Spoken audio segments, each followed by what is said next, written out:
The Steve Dangle Podcast with your hosts, Steve Dangle, Adam Wilde, and Jesse Blake. Let's go! Welcome to the second half of a back-to-back show. Even though it wasn't really back-to-back this week, it's just two shows. And I feel like these are my back-to-back days. These are Jesse's back-to-back days. And I'm feeling it a little today. Two shows. None of that made sense. I know, because I'm not sharp today, man. I'm telling you. I thought you were making fun of me because I just recorded a podcast. Did you? With Mike Stevens. Oh, that was the Staff and Graph one? That's what I thought you were leading towards, but no, it was just about the thing you do every day. What role are you supposed to be on that show? Are you the staff or the graph with Rachel? I think it's well, okay. So I guess Mikey is graph. And then I think I'm phonograph because I'm very loud. Like, maybe, I don't know. Okay. Does staph refer to staph infection? That's a common misconception, Jesse. It's not what it is. Interesting. Oh, okay. Yeah, I always get that confused. Yeah. Well, listen, there's lots to talk about today. We got the Leafs on a 3-game losing streak. We got an NHL deal with ESPN. The Athletic Sean Shapiro will join us to break that down. And also a few other things like Bettman talking about the cap. We got our boy Troy Groshnick, who randomly came up on the show last episode and who recorded his first win in 6 years between then and now. Steve, finally, you bringing up someone's name has done something good for the world. It's amazing. Yeah. Troy Groshnick. What a story. Such inspiration. I can't wait for CJ to tweet that he's a juggernaut. Also, Evander Kane and the Sharks might be voiding his contract 3 years in, and trade deadline a month away, but the keyword could be dead at the deadline. So we'll get into that. But first, let's get into Who Wore the Crown. Jesse, who's brought to you by today? Today, I'm going to read a DM from Ian McNaughton and slid into my DMs and proved his donation to, who did he donate to? Sick Kids Foundation. So I'm going to read his message. Let's hear it. He's a regular SDP listener, made a donation to Sick Kids. Just to give you background on myself, this is for Adam. I had anemia in 2013 and was in BC Children's Hospital for a combined 10 days. I'm grateful for the work done by Sick Kids and thought I'd make a contribution. I'm not sure if you could promote this. Yes, we can, Ian, but I have a passion project. It's a media organization called Speak Your Piece. It's based in Vancouver. They have a podcast and an Instagram page, and he would like us to mention it on the show. There it is. So, Adam, today's episode is brought to you by Ian and Speak Your Piece. Please read the liner. His last name was McNaughton, was it not? McNaughton. It's right there. Well, listen, guys, Who Wore the Crown this week is brought to you by Ian. Why not? Why not? No. Ian, why not? Oh, no. I shouldn't have guessed. I didn't See? It's Mick. How did you guys not know that I was going to do that? You knew I was going to do that. Come on. I never know where you're going to go. Okay. Well, Ian McNaughton, thank you so much for your donation. Ian, why not? There you go. Come on, Steve. Follow it up. Do it. Why not? All right, Jesse, you're going to kick us off today. We haven't done that in a while. Really? Jesse is kicking us off with Who Wore the Crown? Yeah, that's who I want. All right. I'm very happy I got to lead the pack on this one because I had a feeling that one of you were going to steal this answer for Who Wore the Crown. Because my crown today goes to Austin Matthews. Not because he had one of the most impressive own goals in the history of hockey. You don't really see guys kick a deflected puck into their own net quite often, backheel it into their own net like a soccer player. But just the fact that he's injured and he's doing this, and he was on pace for 50 and 50, and we thought it happened, and then this stupid wrist injury happened, and now we're all disappointed, but he's still out there scoring. And it's unbelievable to see professional athletes at this level do these amazing things when, like, if I got a wrist injury, I wouldn't be able to move my mouse and I'd have to take a week off of work because I couldn't use my computer, and then Austin Matthews goes out there and scores NHL goals at the professional level. And I think it's just hella impressive that our best player continues to be our best player. And that's what we've wanted as Leafs fans for so long, to have a stud horse on the team who actually shows up every single day. And we drafted him a long time ago, first overall. And it's finally come to fruition that we got Matthews on the team. So just celebrate Austin Matthews a little today. He gets my crown. Okay. Stud horse. Steve, you're next, my friend. You know what? Speaking of stud horses, I got to give one to this stud horse. Because listen,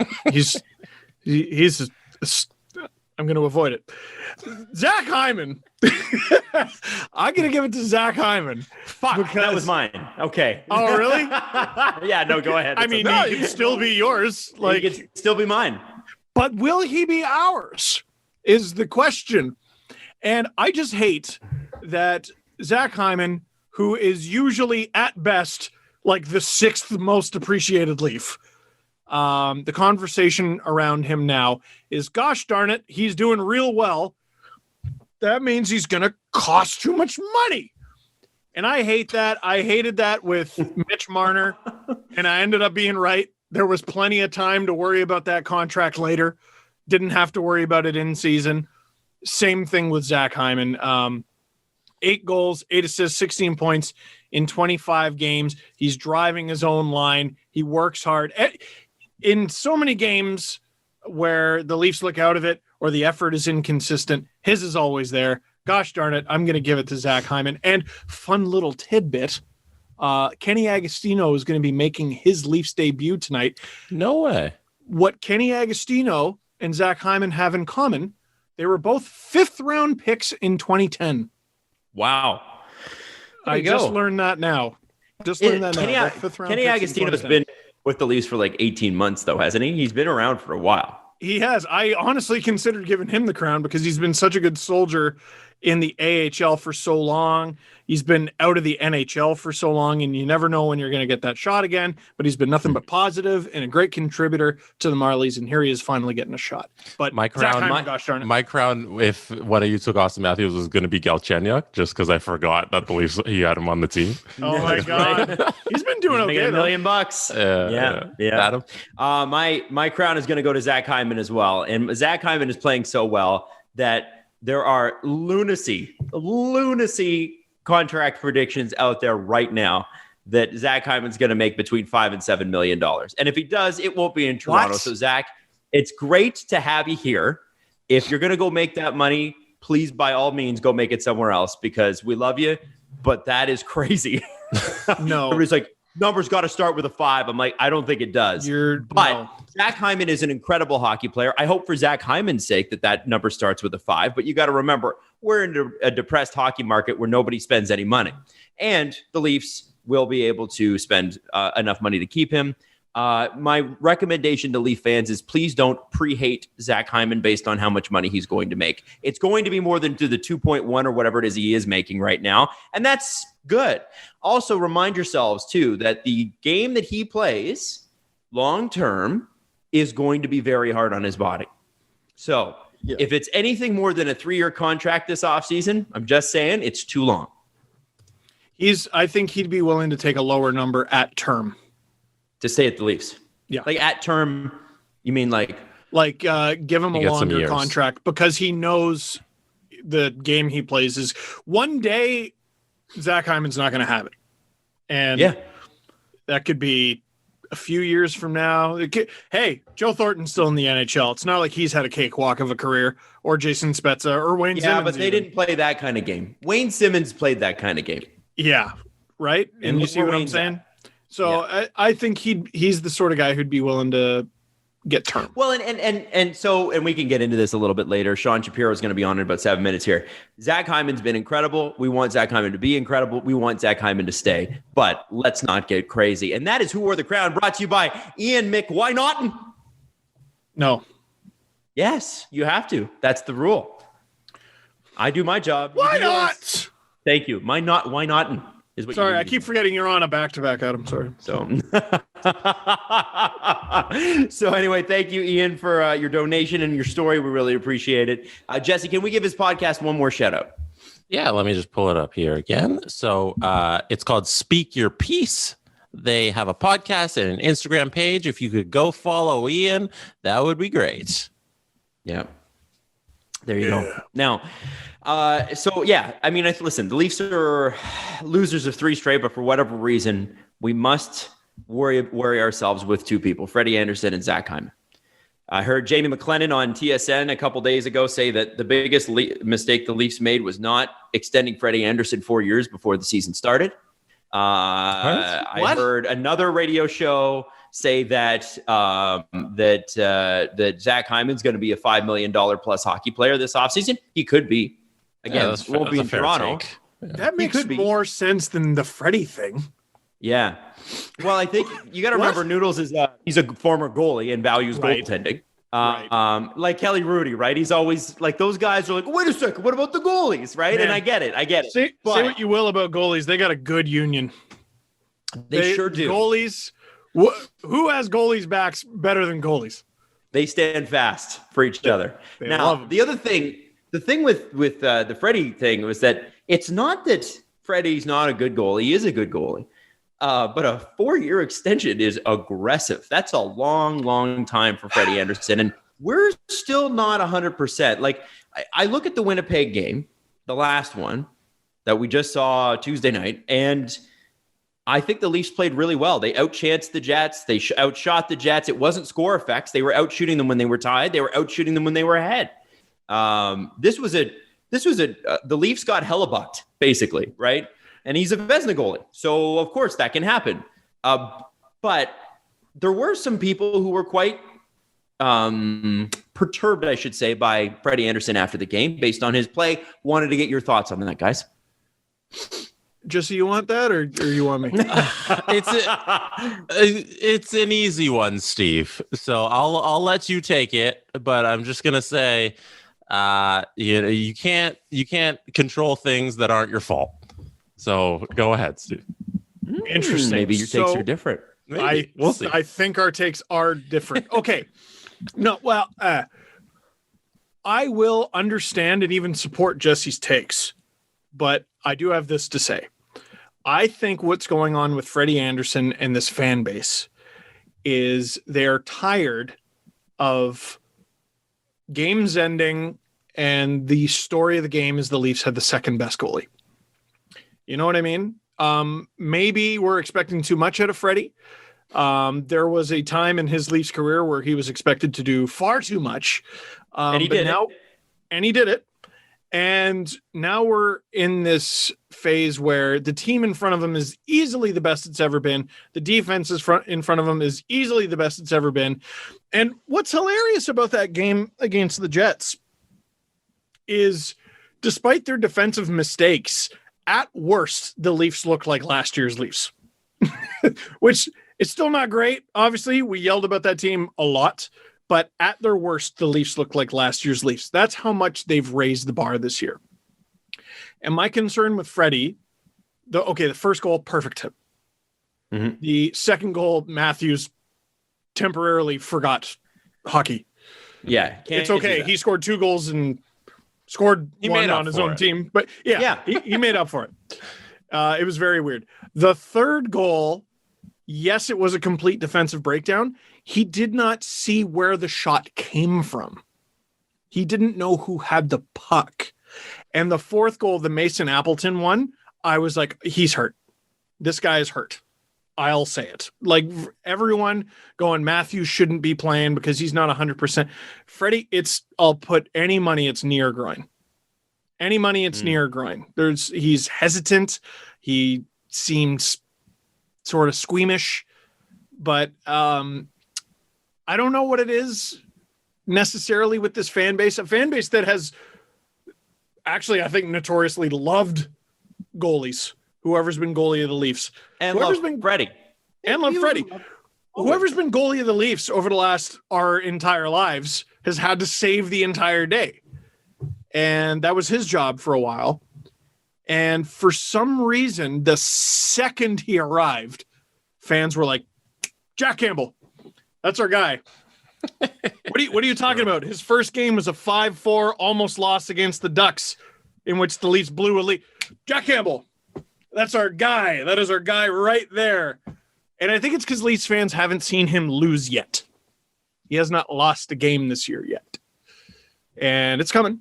It's coming eventually. Mm-hmm. I would like to see Campbell and Freddie split the net and have whoever's playing the best be the guy who gets the lion's share of the games for the next little bit. something's not quite right with Freddie. So we're also going to have to pivot to Sean, who's waiting for us. Bring him on. Hey, fellas, we're in the thick of winter and a storm's brewing. It looks like 1 to 3 inches are in the forecast when you trim that hibernation bush that's taking place in your pants. Seriously. Luckily, our partners at Manscaped specialize in products to make sure you're walking around town with those beautiful snowballs. Manscaped is here to provide the best tools for your grooming experience, offering precision-engineered tools for your family jewels. We're talking about the Lawnmower 3.0 trimmer, which is the best hygiene tool for the modern man. Because of their ceramic blade and advanced skin-safe technology, your snags on the snowballs will be reduced. The trimmer is also waterproof, so you can trim in the shower. It's a lot easier, right? Manscaped Performance Package is the best buy of 2021. The package comes with a new and improved Lawnmower 3.0, Weed Whacker, ear and nose trimmer, performance boxer briefs, which I have and I'm wearing, and they're comfortable, and a travel bag to put it all in. You don't have to put your underwear in, though. That's okay. 20% off, free shipping at manscaped.com. All you have to do is use the code DANGLE, DANGLE. That's 20% off with free shipping at manscaped.com. Use the code DANGLE. Thanks, Manscaped, for making our winter wieners look so good. Bringing on Sean Shapiro with an infant bouncing on his knee. Like that's multitasking. Sean, thanks for joining the Steve Dangle Podcast for the first time. We know it's going to be a bit of a crazy one for you, so we'll keep it somewhat short. But obviously, what we wanted to talk to you about is the ESPN/Disney/ABC and NHL deal. This is a big one because the NHL hasn't had games on ESPN since 2004. Joe Thornton was playing back then, just for everybody keeping track. And, I think this has been, ever since that relationship ended, it's always seems to have been the NHL needs to get back on ESPN. They finally did it. What are your initial thoughts on how this deal came together? And then, what its effect on the game overall will be? Yeah, for me, the biggest thing that stands out about this is it's kind of the unique nature of a deal where we went from NBC, which was just a straight national TV deal, where this ESPN deal, it's a national TV deal. But the big thing about it that I think we need to keep remembering is this is a huge push for both ESPN and the league into streaming is kind of the most important thing, where it's the $420 million valuation. 100 million of that is pretty much essentially just to take over the NHL TV product in the United States for ESPN Plus. It's really a big push from the NHL standpoint to say streaming is where we're going, and we trusted ESPN subscriber base to give 75 exclusive games in the US to this without possibly losing an audience. So that's one of the biggest takeaways from me on this. And then the other thing about how this all came together is it's interesting because NBC, one of the important things I think that kind of gets forgotten is NBC, under their current deal that expires at the end of this season, had the right of first negotiation. And so NBC and the NHL, they went through those negotiations. They had those discussions, and this still got to ESPN to get the A package. So to me, those are kind of the biggest parts of this, of the multi-tiered, we're going into streaming, we're embracing streaming, and B, of NBC not willing to come to the table for the A package and letting it get to ESPN even in the first place. Since streaming seems to be the way they're going with all this, do you know much about plans for I don't know if there's regional blackouts or exactly how it works in the States, but it's a point of contention up here. People hate when games are blacked out. Adam. They're ridiculous. Why are we blacking out games in the internet era? Come on. You already know my opinion on that. I don't think it's the way we should be going. But do you know if they're going to make it basically countrywide? The blackouts, the regional blackouts are still going to apply. So if you're in Boston, you can't watch the Bruins game on ESPN Plus. It's just like it was when it was on NHL TV. You're going to have to still get NESN and get your regional sports network but then they're going to try and hook you on ESPN Plus by getting you with we have 75 exclusive games on ESPN Plus that don't go to regional sports networks across the league. And so knowing it's Boston, there's probably, since we're using Boston example, there'll probably be 8 games on that. So the blackouts still apply. And yes, that is a big issue in the United States. And I know one of the first first questions I got from many people, fans and everything like that, when this all came out is, "Oh, are we finally getting rid of the blackout restrictions?" And no, they are not. Wow. It's funny, Sean, with this deal that they, blackouts aside, you can understand the business case for a blackout, but it does seem like a bit of a dated concept, but you're not going to change that now. What I do want to talk to you about is okay, so the A package it's 75 games. Does that, and then obviously the Stanley Cup Finals on, I think, ABC and ESPN Plus and that sort of thing. Yeah. The thing that I'm most interested in is these 75 games. They're I'm assuming they're national games, right? Yeah. So yeah, essentially, it's essentially under the ESPN umbrella, there's essentially 100 national games a year. Essentially, there's 25 or more, is the language, 25 or more that are going to be on ESPN and ABC traditional television. And then there's going to be 75 that are exclusive to ESPN Plus or Hulu. Basically, both subscriptions get them, but those are national ESPN produced games where there won't even be the regional sports network won't even be brought. It's like now in the United States, where if NBC's doing a game and they have that exclusive game, the local Fox Sports networks are taking the night off. That's what those games will be like. Okay. And sorry, go ahead, Steve. I wanted to ask. I feel like we're in our own little Canadian bubble up here, and all anyone keeps talking about is like, "Oh, can't wait to hear Stephen A. Smith talk about hockey." Who are the stars supposed to be? Like, who? I guess they don't really have many stars in their hockey coverage, like at the moment, other than digitally. But who are some of the prospective people we could see talking about hockey, and who could you see them potentially bringing in to help? Yeah, I mean, one of the big things about it just talks about this is such a bit of a retro deal too, where the fact that Gary Thorne's name was trending on Twitter yesterday makes obviously he's someone where he's doesn't work for ESPN right now, but he's someone who I think he told Richard Deitch yesterday that he'd definitely be interested in taking their call. And so, but the issue, and it's not I'll use the word issue, but like there's the John Buchagrosses, there's the Linda Cohns, they're at ESPN. Those have always been the hockey folks, the folks that have talked about the game more, championed it more. And obviously there's some people on the digital side, on the writing side, but I think ESPN, and I think we're going to really learn about how ESPN views this deal on whether it's content or actual, or for lack of a better word, an actual real passion. Because if it's a real passion, I think you'll see them get into the space and trying to hire more people that would actually be the personalities on this, would be the people who would, because as much as great as any work that Buchagross and Linda Cohn do, that's it right now. There's no one else. Like it's not really, you're going to be like, oh, I tuned to ESPN for this. Maybe they bring Barry Melrose in or something like that. The issue is there's not really, I don't know who's going to talk about it and debate hockey on the daytime TV shows like they do with basketball. And so I'm going to be really interested to see whether if ESPN is really pushing and really emotionally attached to this the way they like to say they are in a introductory press conference on Zoom yesterday, then all of a sudden we'll see like, okay, you're going to actually have people with hockey knowledge.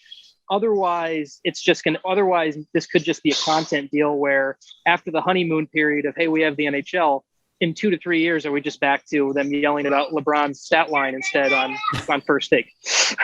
Right. And you have to think the NHL wants that. They want the pop culture crossover, the Stephen A. Smiths, the Max Kellermans, and obviously on the Fox Sports side, it's Shannon Sharp and Skip Bayless. Those big sort of debate shows are the things that tend to make basketball relevant all the time, like not just every day, but every hour of every day.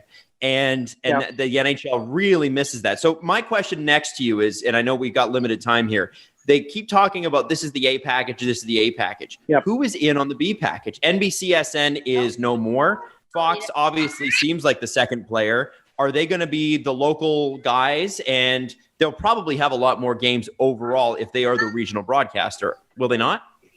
Yeah, well, it's really weird. One of the things that's really weird in the United States, just got to keep in mind, is the Fox Sports networks actually have nothing to do with Big Fox anymore. Actually, the Fox Sports networks are owned by a company called Sinclair, And they're actually all going to be rebranded sometime later this year to the Bally Sports Networks. So as the United States continues to embrace the gambling and gamification of being able to bet across the country, Bally's has basically bought the naming rights to all the old Fox Sports networks. And so don't be surprised I don't know the exact sunset date for the Fox Sports titles, but eventually it'll be Bally Sports Detroit, Bally Sports Southwest, Bally Sports Carolinas, things like that. Those two are separate. Now, Fox, as far as the actual national TV B package, NBC is still interested and wants a seat at the table, but they are in this crossroads of who they want to be as a company and whether the NHL is involved in that. Because I've heard and been told that essentially 200 million US is going to get it done for the B package, and NBC. That's what they paid for the full exclusive package, and so they're obviously not going to be thrilled to have a third of the games and be the second player for the same price. And at the same time, they're betting big on the NFL, like anyone would in the United States. They're paying billions of dollars to the NFL just for Sunday Night Football. Their rights deal comes up soon with the English Premier League in the United States, which is a massive deal. And so the NBC is the ball's kind of in NBC's court on this, of whether do they want and have the budget to invest in the NHL, or do they kind of eventually walk away from this? And that's the case. And kind of my understanding is NBC wants this, they'll get this and they'll get the B package. But if they don't want it, I'm pretty sure it'll go to Fox. That's kind of my feeling. The other thing that's just interesting about all of this, just like we think of how involved NBC has been with the NHL for the last decade, like the Winter Classic, the January 1st game, it's an NBC production because NBC doesn't have college football in the United States on January 1st. ESPN has college football on January 1st. Fox has a big college football station. So, and the NHL is never going to get rid of the outdoor games, but if NBC is not involved, is there a television partner that has a January 1st demand in the United States? Is another kind of interesting fallout of all of this, because I don't know if NBC is going to be, if NBC is the package, they're obviously going to keep trying to push the Winter Classic because they need something on January 1st. Fox doesn't need something to go head to head with college football on January 1st because they are one of the broadcasters for college football. Wow. That's really, really interesting. So there's a lot. I'm not a big holiday sports guy. Like, you can have that event on a day that's not January 1st. You know, I know that's sacrilege in the States. I think in the States it is. That's a family thing. That's why there's Christmas Day NBA games, man. It's a tradition. Yeah. It's a big thing here as far as between. I mean, it's why Thanksgiving there's 3 NFL games on Thanksgiving every year and everything like that. It's a big element that teams push for. It's something where like if the NHL wasn't a completely American run league, they wouldn't have the Christmas break like they do, where we have no games for the 24th through the 26th in the NHL. If this was a completely American run league and a more quote unquote Americanized sport from the top, you wouldn't have that break. Sean, last question here before we let you go, and I'm going to make Steve a little uncomfortable here. ESPN is a 35% owner of TSN in Canada. How does this deal affect Sportsnet in terms of their partnership with the NHL? I'm not saying it would throw anything off based on how it is, but is Sportsnet, if they're gonna take any of these national games, are they going to run an ESPN feed on Sportsnet? How will that affect things?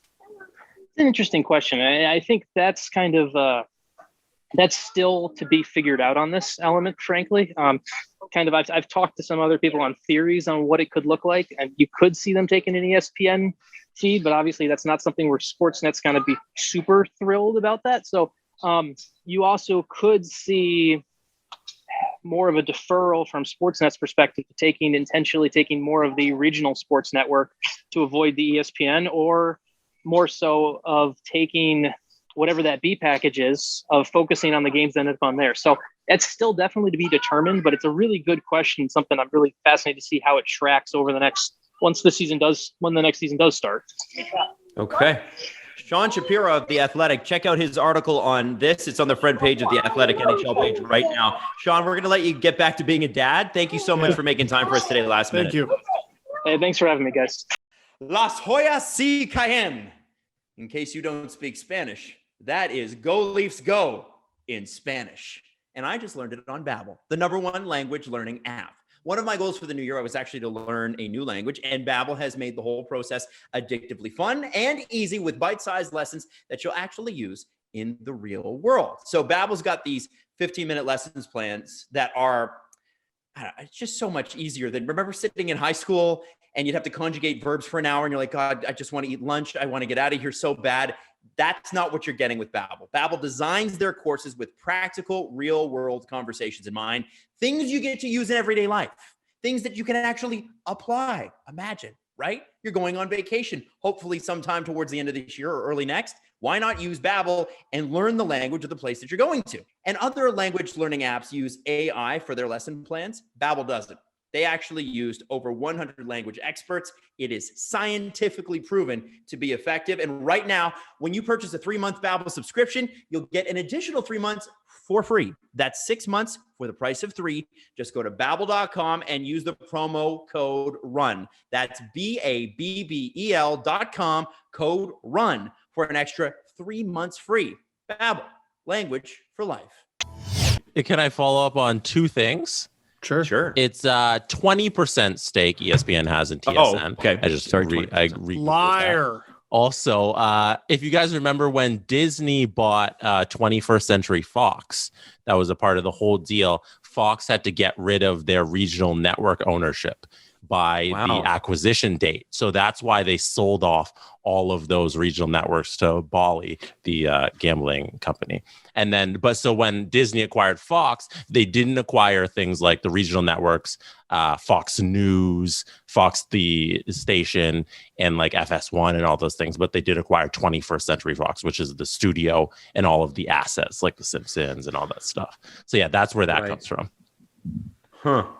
Yeah, that's perfectly clear. Who could misconstrue that? Who could possibly misconstrue that? They're all called Fox. None of them belong to each other or have any relation. And Jesus Lord, what is all that? When he was going through the 7 degrees or 6 degrees of Kevin Bacon there, oh yeah, now it's owned by Sinclair. I'm like, pardon? Yeah. Holy, No, it's and I forgot what a player Sinclair has become in American broadcasting. It's enormous. So it's interesting. Very, very interesting. And interesting that you can sell the name of your sports network to a betting company. How interesting is that? So you imagine Sportsnet used to be Rogers Sportsnet. And before that, before CTV owned TSN, CTV launched Sportsnet. So it used to be called CTV Sportsnet. And then they sold it to Rogers. Really incestuous and weird. But that's what happened. And so now, you imagine it would be like, TSN is sort of like a godly brand in this country. But can you imagine, I don't know, some insurance company like Sonnet Insurance TSN Sports Center, or just Sonnet Insurance Network, and it's sports. And you got to look at it. If a company is willing to pay for that much, how does a broadcasting company say no? So Bally Sports, maybe that's a 10-year deal. That's sort of brilliant in a way, right? Because you're just like, oh, we got to rename these anyway. Let's sell it to somebody. It's like naming an arena. I mean, people are talking about how expensive these deals are. If those are the players that you're selling to, you should be charging more. I mean, it's a gambling company. You should be charging more. They charged a lot. Like a deep pockets. A lot. Yeah. Yeah. It's all very confusing to me. And I don't know. That whole thing about, I'm going to make Steve uncomfortable here. Listen, I really like working at Sportsnet. Here's how I involve myself. All right, what am I doing today? What's the cool stuff I'm creating today, and how can I make people like it? That's my job. Right. Terms of, I am very not of the biz. I'm not good at biz talk. I just try to make cool shit. Poop in a freezer logo. That's all I try to do. Well, there you go. So very, very interesting what's happening with the NHL, but great to see them back on ESPN. Also in that press conference, Gary Bettman mentioned that he thinks the cap will be flat for at least the next 4 years, which goes to show how much money these teams are going to lose this year. Is it 81.5 is the deal right now? Yeah. Boy. If 81.5 is the salary cap, and you've got teams that can't spend any money at all, this might be not only the best trade deadline for rich teams, but the best offseason for rich teams. Because you're talking about a buyer's market on both situations. And that's why, and I bring up Zach Hyman as an example. Zach Hyman, Taylor Hall, anybody else that's a free agent at the end of this year are not going to make pre-pandemic money. They're just not. Unless two teams that are rich, so let's say the Bruins and the Rangers, get into some sort of pissing match to each other about wanting one player, it's not going to happen. So you're going to see a lot of teams look at these contracts a little bit differently too, because what would happen in the past is, okay, so you sign a player and he's making maybe $1 million or $2 million more than you want him to per year. But you're going, okay, well, here's the deal though. The cap is going to probably go up $2 to $3 million a year. So by year 2, year 3 of this deal, it doesn't hurt as bad. And in free agency, you always overpay by that $1 million, maybe $1.5 million, $2 million, because you're just acquiring a guy and you're not giving up any assets, and you also didn't have to scout and draft him. So free agency, just like, I'm taking this for money. You overpay a little because you just get it. You don't give up anything. You're just adding. Right. There's a bidding war. Right. So it will be very interesting to see what happens with the contracts this offseason. Because of this, and I've been thinking, and I've been on for 2 years now, we're not going to re-sign Freddie Anderson. It's not going to happen. If Freddie Anderson is available at $3.5 or $4 million, you have to. If Anderson has a terrible playoffs, do you just re-sign him because he's so cheap? Well, like, what's your other option? Right. I mean, and that's what Jamie McLennan was trying to say, I think, on TSN yesterday or the day before. He was like, listen, he may not be the best number one goalie, but he is a number one goalie in this league. There aren't 30 goaltenders that are better than him. There probably aren't even 15. So that's fair. That's a fair point. It's hard to find a guy that can play 60 games. And I think there will be a lot of people who go, well, actually, and they'll show you the numbers and say there are more goalies than you think who are better than Freddie Anderson. Those goaltenders have not had to do what Freddie Anderson has had to do. Antti Ranta is getting a lot of talk today because of his performance last night with the Coyotes. Antti Ranta, when was the last time he started 15 of his team's last 20? You know what I mean? It doesn't injuries and everything. Right? Injuries and everything. And he's not even the best goalie on his own team. And he's still good, but like Darcy Kemper's there, right? So Freddie Anderson, I for all his warts, and listen, I get the frustration with Freddie Anderson. You want to make it to the second round. You're tired of having the second best goalie in a game. The Leafs have been so much nicer to watch this year because they've been consistent. And with Freddie, you really don't know what Freddie you're going to get. But Freddie has been asked to do what very few goalies in the NHL have been asked to do over the past half decade. And I think by and large, he's done an amazing job. Starting 75% of their games each year that he's been probably here. more. There was a stat up there, I think, on Tuesday. Yeah. It was like him and Connor Hellebuck. Yeah, they posted the list of the goalies who've started the highest percentage of games. Yeah, and it was at 75, which is crazy. Yeah, and Connor Hellebuck 77%. Yeah. Oh. So this is the thing, right? But you do have your worries with Freddie Anderson's body potentially breaking down. As you get older, you get less flexible. And remember, these guys have been hard on their bodies at 30 years old for 20 of the 30 years they've been alive. It's not an easy go. So it'll be very interesting to see how the Leafs handle that this offseason, but who cares? Because that's this offseason, and we are talking about a team that could contend for the Stanley Cup. And that is why I want to talk about the trade deadline now. And dead is the key word for this year's deadline. Dead. It's a dead zone. There are not a lot of teams that are buying. But according to Elliot Friedman today, the Leafs are in on half the teams that are selling. And we're talking names from anything that you've heard of. Obviously, Granlund was the first guy. And we were kind of giving Elliot the gears. He's like, I don't want to say it. I don't want to say it. And we're like, stop teasing us, Elliot. If you were on the show right now, I'd be like, why were you playing coy with Michael Granlund? That's a good question. I wondered that too. When he was on, I'm sure we could, but like when he was like, oh, I don't want to say, I'm like, it's Taylor Hall, 100% Taylor Hall. It's Taylor Hall.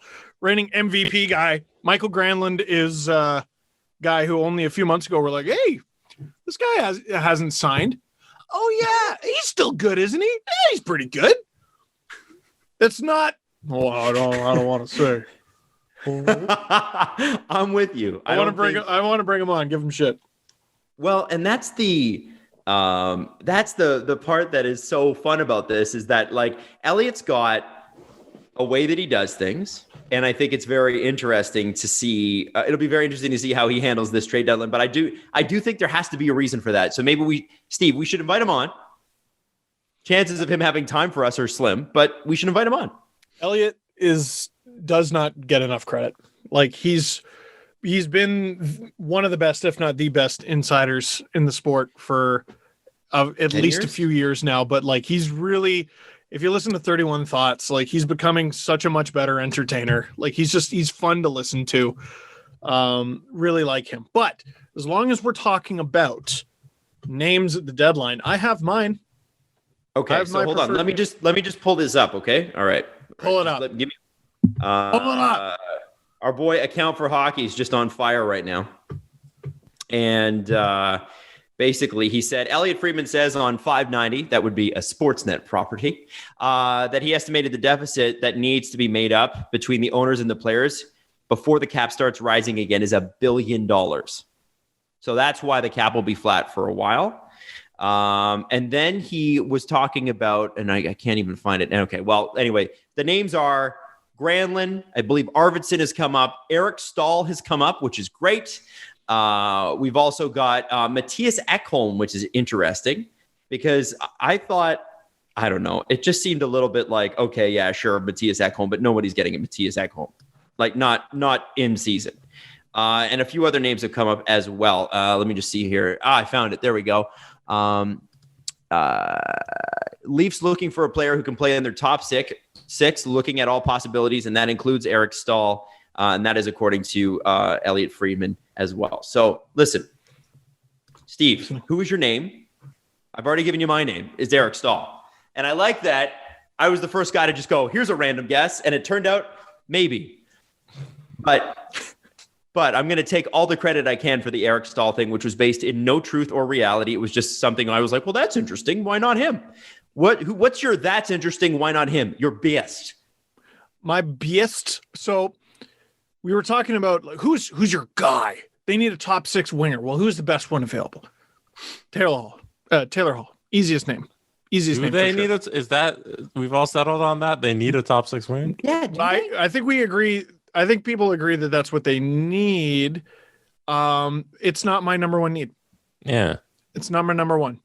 What would be your number one, Steven? I've been looking at the Leafs over the last few games. Okay. They go into the playoffs. How are they doing? Fantasy scenario. How are they doing? It's game 6 of the first round. Are they about to win it? Yes. Okay. TJ Brody goes down. They're fucked. They're fucked. They're fucked. Okay. Yeah. Okay. Sorry. Did I say TJ Brody? My bad. I meant Jake Muzzin. They're fucked. Fucked. Okay. Justin Hall goes down. They're fucked. I think they win that game and lose the next round. Fucked. Morgan Riley, same thing. Fucked. Fucked. They need, sorry for the parents listening in the car. You should know better by now. And here's the other thing. Seattle. We're forgetting about Seattle. So Leafs, how does that play into this? The Leafs are gonna more than likely go protect 7 forwards, 3D, rather than go 4 and 4.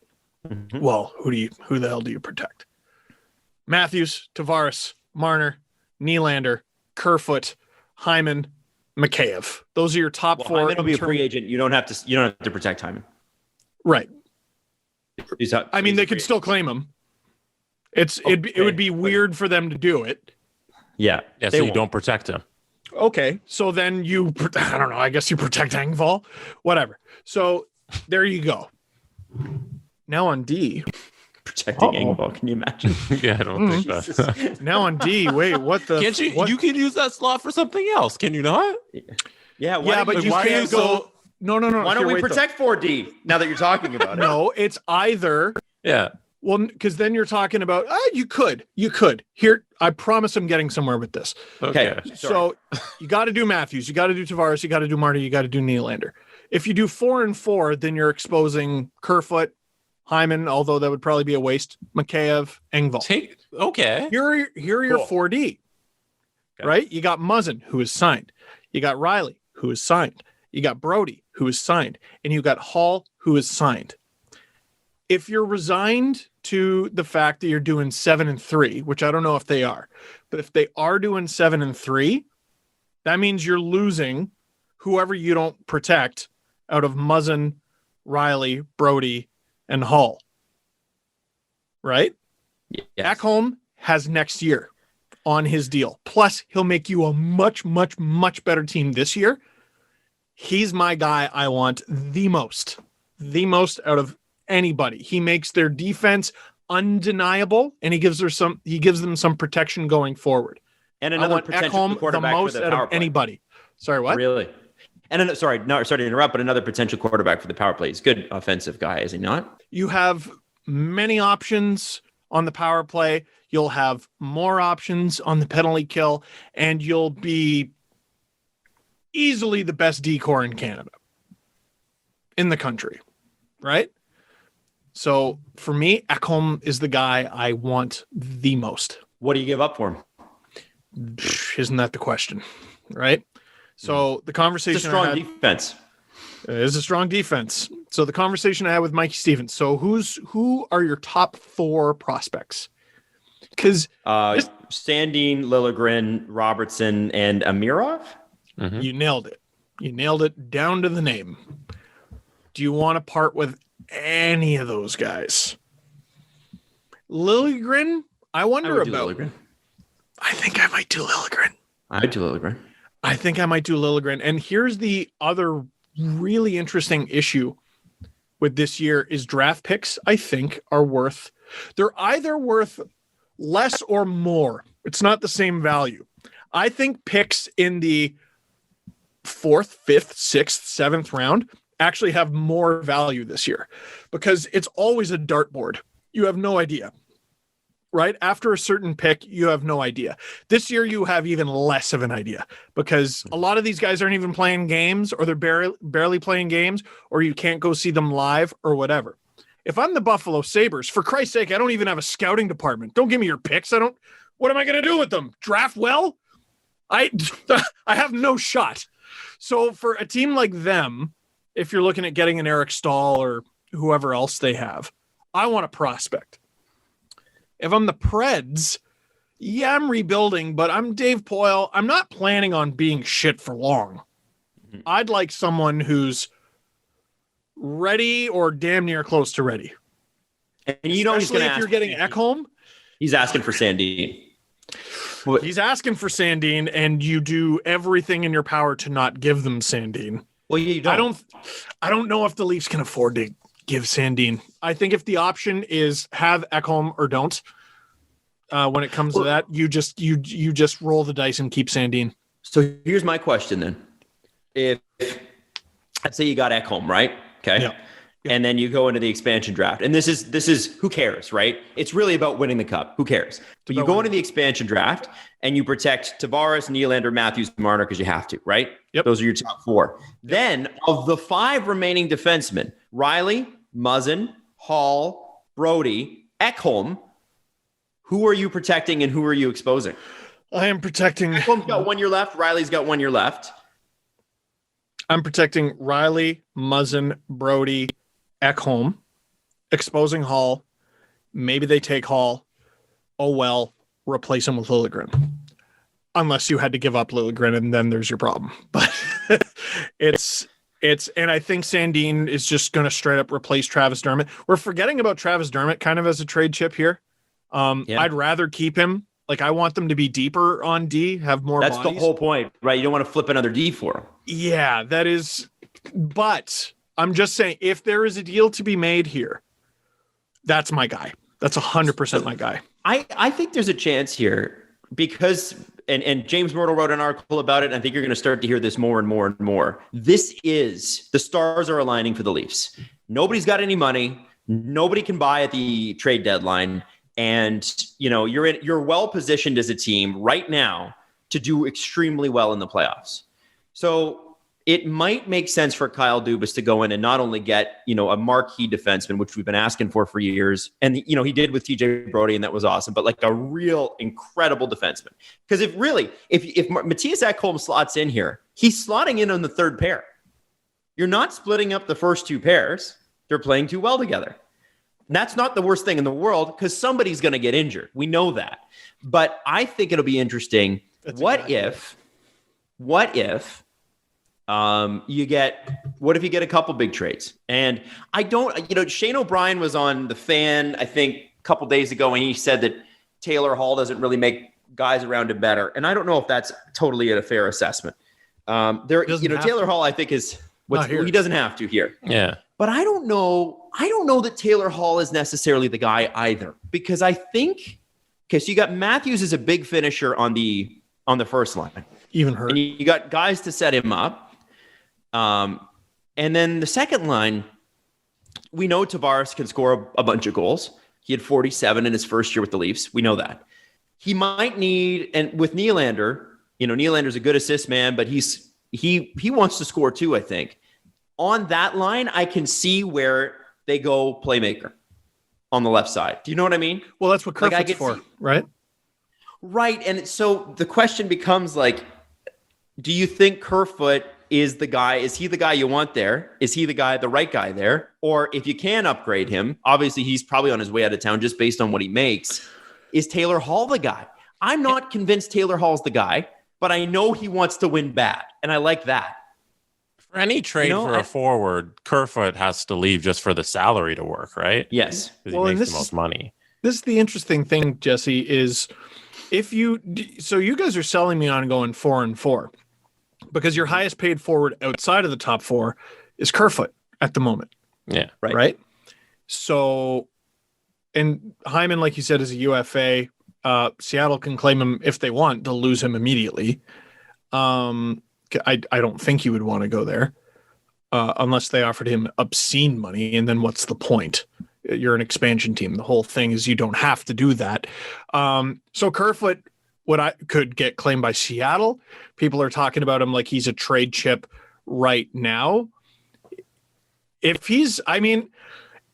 These next few games have to be so difficult for Kerfoot mentally because how does he not feel like he's the one heading out of town right now? He's the one. When you look up and down the 9 forwards, he's the one guy where you're like, oh, he's 100% expendable here. Yeah, and even going forward too. Yeah, even past this deadline, it's like in the off season, it's like, we can move Kerfoot and bring somebody else in, or just have a guy on the roster fill it up. Yeah, he's on the left wing, Robertson, and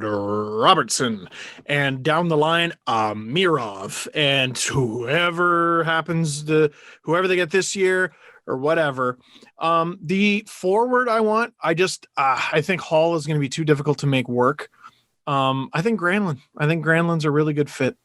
Work in terms of the lineup or in terms of acquiring him? Money for sure, but also I just feel like I feel like Granlund just plays the type of hockey that the Leafs like. Can I jump in with something? Not that I disagree, Steve. I think you're absolutely right on that. But the Leafs tend to go for guys that can play center and then put them on the wing. Granlund. And that's why is Granlund a center though? I'm pretty sure he can. And is he going to help them out on the PK? Like another reason I like Stahl, and I'm going to keep pushing this Stahl angle, is he's good on the PK. Win faceoffs. Stahl, I don't think is as good as Granlund, but no. It says Granlund is a center here. I'm sure he's played wing. Stahl is definitely cheaper, though. 100% cheaper. You're right there. And maybe Granlund, and if you're going to make two big moves, maybe your moves are Granlund and Ekholm, and that's probably in the same trade with Nashville, right? You're probably doing some big blockbuster, and then maybe you're able to call the Sabres and go, we need one more piece. What do you need for Eric Stahl? And that's your minor move. You know what I used to say is the best teams, like the team that ends up winning the Stanley Cup, usually didn't have to add that much at the deadline. And then you look at what Tampa did last year, and that completely shits on that idea entirely because they went out and basically acquired their whole third line. And if you look at the Shattenkirk Capital year, which was that was the Leafs' first year back in the playoffs, they added a whole bunch of guys, didn't make it past the second round. I think a year later win the cup. Exactly. So I think what we're learning is it's a mixed bag. There's something there, and I like the idea of Nashville being the one-stop shop. Boy, Ekholm, Granlund, and Stahl seems like a little bit of overkill. This is the other interesting thing. I want to bolster the lineup, but I also don't want to completely tear apart this team that's done so well on its own. Yeah. Through injuries and all. You got to look at the reasons they've done well, and it's the first two lines and TJ Brodie on defense. And well, obviously the reemergence of Muzzin and Hall and the gelling of them that started last season. But you're not messing with the top two lines, and you're not messing with the top four deep. You're messing with a third line that's missed Nick Robertson, and now he's on the Marlies and playing, and probably will be ready for play. He is, and he'll be ready for playoff time. But you want him as a third line option. You don't want him to jump into the second line. You want him on the third, so you got more of a punch there too, right? Yeah, I want it all to have a purpose. And right now, I don't know if the Leafs have the best third line, but it's a third line with a purpose. It's fast, it's annoying, it's on the puck, it's sustained zone pressure. Zach Hyman's driving it. Pierre Engvall is doing a super admirable job. Ilya Mikheyev's great. Now I just don't know if Stahl matches what that line is trying to be. Granlund? That's pretty interesting. Granlund as your third C, and then you acquire Stahl anyway and make him your second line wing. That's interesting. I'm here for it. I'm here to listen. Or if you need like a post power play line, it's, you can put Granlund, Tavares, Nylander out there, and Stahl can win some faceoffs on the third line. Something like that. I would like one more faceoff guy, especially on the penalty kill. Like Spezza has done well in that role. He's clearly not a guy who should be on the penalty kill much longer than the faceoff, though.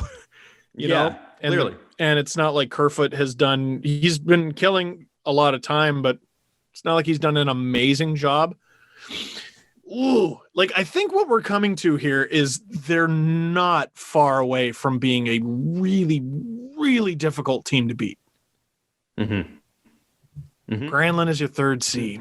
I like it. And it'll be interesting. And I don't want to, again, like I said, I don't want to focus too much on this, but I do want to say it'll be interesting to see how the Leafs spend their money this off season, because they do have some money coming off, and it'll be interesting to see what they get. You've got Hyman, UFA, obviously Visa, Spezza, Thornton, Boyd, Simmons, blah, blah, blah, blah. But there is, Freddie Anderson's $5 million come off. Zach Hyman's $2.25 million come off. There's $7 million right there. It's not bad. Wow. And then you give it all to Hyman. That's right. $7 million. I think they're giving their enormous amounts of money to players already. And that is the four guys that got enormous amounts of money. I think that's all done.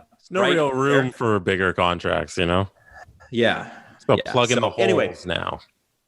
It'll be very, very interesting to see how this unfolds, but I'm kind of excited. And I kind of want to know on the trade deadline front if the New York Rangers are actually going to pull it off with Jack Eichel. Because Jack Eichel, as you know, got injured. Ralph Kruger was unaware of it, then backtracked and said, no, he knows. And then now Jack Eichel's gone for the game or gone for this week, but people are speculating that this might be an extended absence and the Sabres just aren't talking about it yet. Can I tell you my theory? Let's hear it. So hockey players deal with heinous shit all the time. Their bodies are beat to hell. And they're always playing through something. And when you know about it, that means they're really playing through something. So Matthews must really be going through something, right? It's their knee, it's their hip flexor, it's their hammy, it's their whatever, right? It's 1,000 things, but they play through it because the season is worth playing through, and they want a chance to win, and they want to make it to the playoffs, and then they'll play through the pain to get to the Stanley Cup. If you're Jack Eichel, does that sort of injury exist at the moment? An injury you're going to play through that'll potentially shorten your career. You're in pain every day. The moment you wake up, you're in pain. When you go to bed, you're in pain. Right? No. But you push it to the side because you're trying to win it. Fuck that. If I need surgery, I'm getting it now so that we can compete for the Sabres or whoever the hell down the line, because this current group is not worth the pain. No. It's not worth whatever he's going through.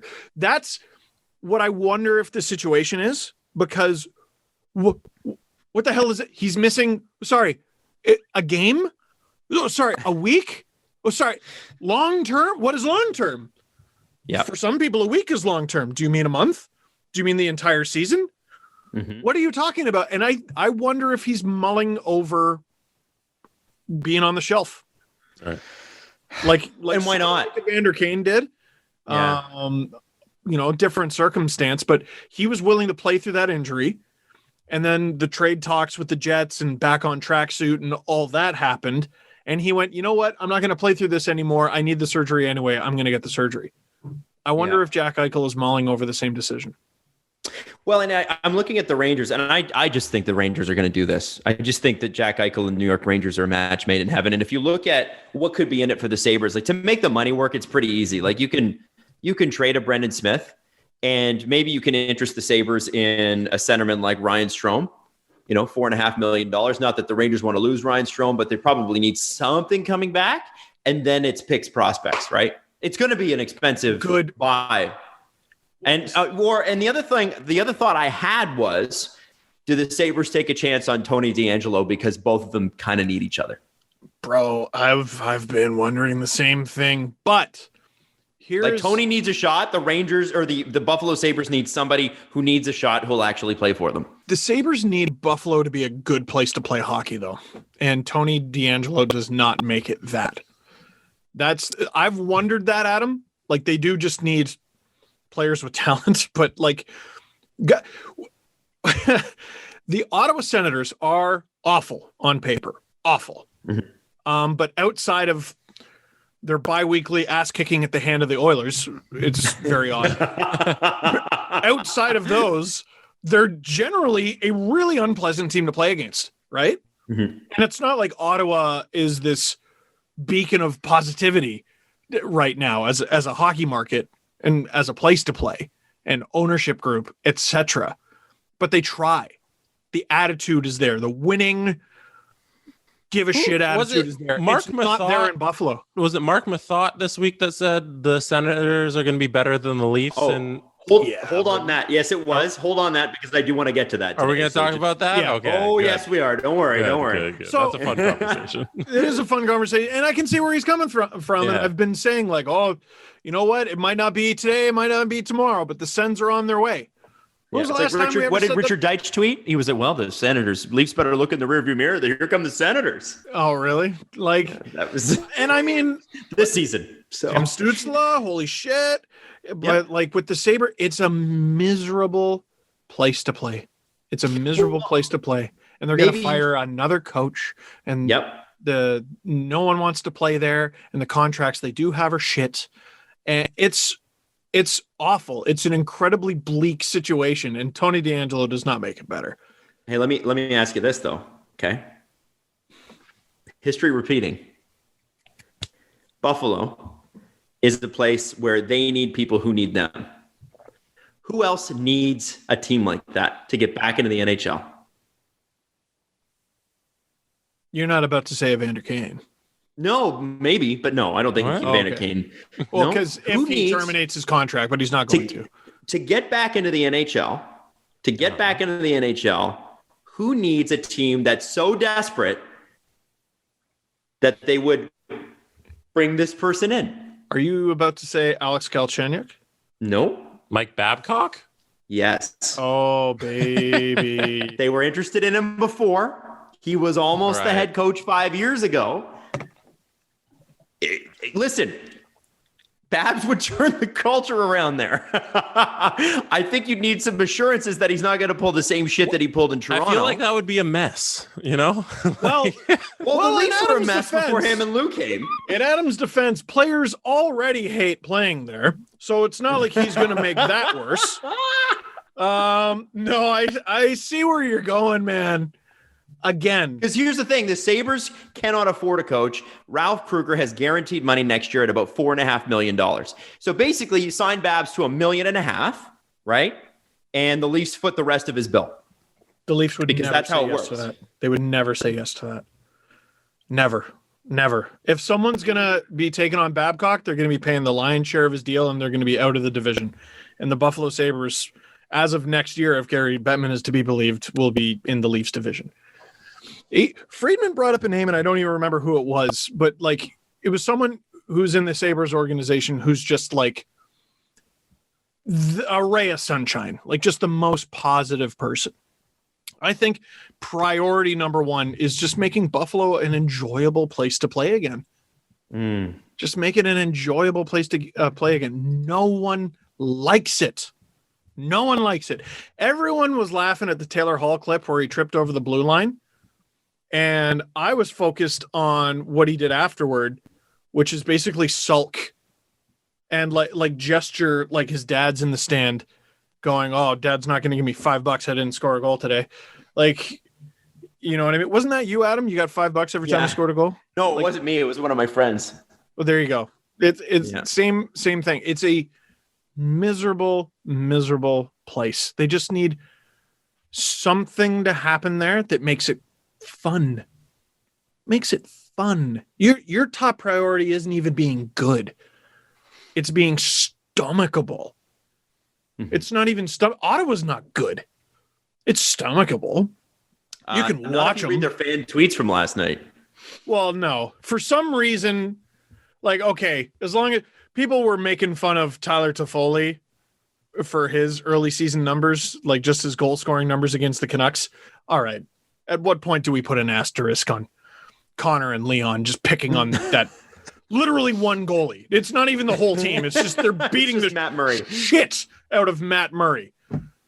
Oh, it's not fun anymore. It's how dare you? That man, how could you? He's a person. His life has value. But at what point do we put an asterisk on that?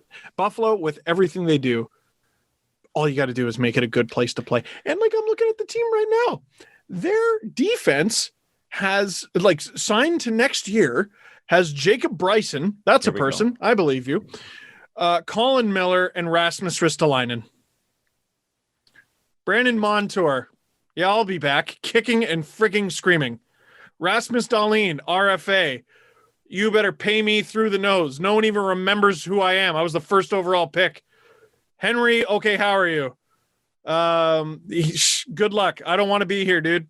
Matt Irwin, I don't want to be here, dude. Carter Hutton, neither. He doesn't want to be here, and you don't want him.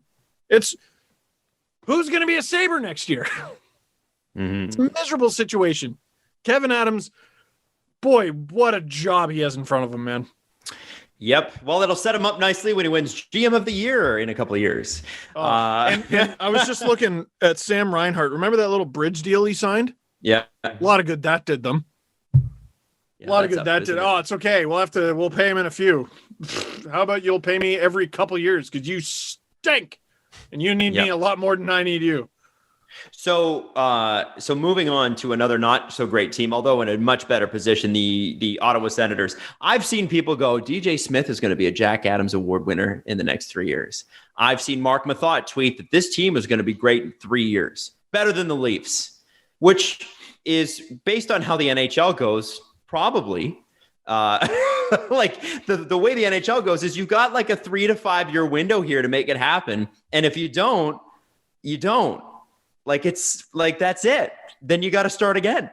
Now, The Leafs do have an otherworldly goal scorer in Austin Matthews, an otherworldly assist guy, Mitch Marner. Tavares will still be there, although you would think his skill would be slightly diminished at that point. William Nylander, who knows? But, the Leafs do have top-end talent where there's plenty of guys you can draft that have top-end talent. Whether or not that develops into dominant NHL playing, though, is a completely separate story. And we see it time and time and time again. Steve just mentioned Rasmus Ristolainen. That was a first overall pick? Rasmus Ristolainen? 2018? 2018. No. Rasmus Dahlin. Not first overall. Oh, Dahlin, sorry. Dahlin, Did I say Ristolainen? You did. Oh, I'm sorry. No, Dahlin, Okay, not other Ristolainen. Rasmus. Yeah, The other Rasmus. sorry, they have two. It's confusing. And so Sorry. listen, it's not that I don't think. I think first off, Mark Mathot knows what he's doing, and that's pissing off Leaf fans and making himself ingratiated to the market where he was beloved in Ottawa. Yes. Tweet makes complete sense for that reason. Good for you, Mark. And maybe he gets a broadcasting job somewhere down the line where he just shits on Leaf fans and Ottawa Senators fans go, yay. And that would be perfect. That would be a great role for him. That would be, what network? Where would he work? Like there's no local. The Toronto Sports Network, probably. That's who carries the game. Mark Mathot saw the recipe, which is Toronto guy goes to Vancouver and shits on the Leafs and said, what if we did that, but here? And now he's trying that in Ottawa. So I don't know if he's a Toronto guy. The one thing that we do need to talk about is not Matt Murray. Oh, he's not. Good for him. Like, listen, we know Matt Murray's not good this year. We know the defense in front of him is not good, but Matt Murray's really bad, and there's 3 more years and a lot of money left on that contract, $6.25 million a year. So if Mark Mathot is to be believed, as soon as that contract expires, the Senators will be good. Now, the other thing is this was the year that the Senators were supposed to be an elite team. This is what Eugene Melnyk said. Their plan was, remember the Borowiecki interview? This was the year that they were going to enter status. No, he's not here anymore. Doesn't count. Right. He's not here anymore. So takes these backsies. Also, you can't fault them for the Matt Murray deal because going in, it looked like a great deal. Like, I think we even said on this podcast that there were flags, but you're right. And I was pro Matt Murray, Jesse. You're absolutely right. I think you wanted to sign Matt Murray. Did you not, Adam? I did. It was my coldest take in the history of cold takes. Right. But going in, Ottawa has to overpay for someone like Matt Murray. So the number is going to be a little high, but you don't want to bet that this guy who won 2 Stanley Cups has just fallen off. You know, you want to believe that there's still something in there and that maybe he can get his career restarted again in Ottawa. And he did bad. Going in and signing out, I was like, that's not a bad deal. You know, you're Ottawa. You think you might got a number 1 goalie, but it just didn't work out. Here's the mistake. Here's the mistake they made. Eric Engels had it so close to right because he was talking about basically they don't have any guys there to jump on grenades, right? So Borowiecki leaves town. Who jumps on the grenades? And then they go out and they, try to get like a Derek Stepan and Eric and Branson, and they at least get some guys who can be vets. Matt Murray was at his best with Marc-Andre Fleury behind him. Then Tristan, his father passes, which is a huge, huge thing in his life, which we'll get to. Tristan Jarry is now the guy behind him. It's a guy his age. It's a lot different from having someone with the experience of Marc-Andre Fleury behind you. And now in Ottawa, he's got like Marcus Hogberg and like Joey Decord. I think Ottawa should have gone out and gotten a real good, not real good necessarily, but real experienced older backup for Matt Murray to lean on and ask questions and talk to just as he goes through the season. Like I was like a Mike Smith. Yes, honestly, like it's weird to tell the guy who's won 2 Stanley Cups and played with guys like Crosby and Malkin and Letang, hey, we need to bring in a guy to teach you get you to learn more. Like Matt Murray's 26 and been in the league and won everything. Like he should know by now. Like, yeah. and I think you expect him to know that, and you don't go into that being like, nah, we need backup for Matt Murray. It's not even that. Learning is not linear. And I'll just be crushing it. I'll be doing great at something. And one day I don't know. I'm not feeling myself. I don't have it. And I want to talk to somebody, and it's not necessarily about like, oh, I just got something to learn. I need to talk to someone. Yeah, they have coaching staffs and goalie coaches and head coaches, and there are. Well, it's Ottawa. Like, they might have one. It might be the media, the social media guy, but still, it's not. I don't think just because Matt Murray needs to learn doesn't mean you need to go sign a backup goalie who's old. No, but look at it this way: the Habs invested a lot of money in Carey Price, and they did something that I criticized at the time, but I think it makes more sense the more I look at it. They're like, all right, we're going to maximize this asset by getting him all the support we can get. And they go out and they get Jake Allen, who is a real good backup in this league. And we know he can't do too much more than that. He can, maybe for a few weeks to a month in a pinch, but real good backup goalie, guy you could bounce ideas off of, guy who will support you, but also a guy who will push you. But I think that ended up being a really good thing for them. If Matt Murray is not carrying the Sens, they got nothing. Right. They got it's unreasonable to expect Decord and Hogberg to be stealing you games night in and night out. Yeah, but they don't have Jake Allen money. They can't spend $10 million on the goalie. They can't even spend to the salary cap. There's $16 million under because they have their own internal budget. So you're hamstrung by the situation you're in, and they took a chance. Which brings me to this. So I referenced Jake Allen. I look at Matt Murray, and maybe he's got some sort of long-term injury that we don't know about, or maybe he's aggravated something. But what I think is more likely is, remember, Jake Allen was like real good, next big thing, and one day he did not have it. Like the Monstars went and visited a Blues game and just went, you are no longer good at being a goalie. Like he was bad. He was real bad for a while. And he went away. And he went away to get his head looked at, basically, to get his mind right. I don't remember if he went and saw a therapist or a sports psychologist or something, but it ended up being a big thing for his career and getting him back on track. And with Matt Murray, I don't see a guy who doesn't have the physical ability anymore as an athlete. I see a guy who maybe needs to take a minute and get his head right. There's no minute as the guy, right? You can't take time off as the guy. But I just see him play, and what intrigued me is he was out there for all 7 goals. And I think the entire time he was out there, like DJ Smith is not an FU type of coach. I'm sure he wasn't like, oh, I'm going to leave him in there as a lesson. Maybe he did. I don't think so. From his time in Toronto, we learned that he was like the buffer between the players and Babcock. He was the make you feel good guy, right? So I don't think he would do that to Matt Murray. I think Matt Murray was out there looking for answers. He's trying to play through it, right? And it's not working. Playing through it is not working. Maybe it is. He had one real shit game against the Oilers, but he had a bunch of other decently solid games. He had one pretty good one against the Leafs, I seem to remember.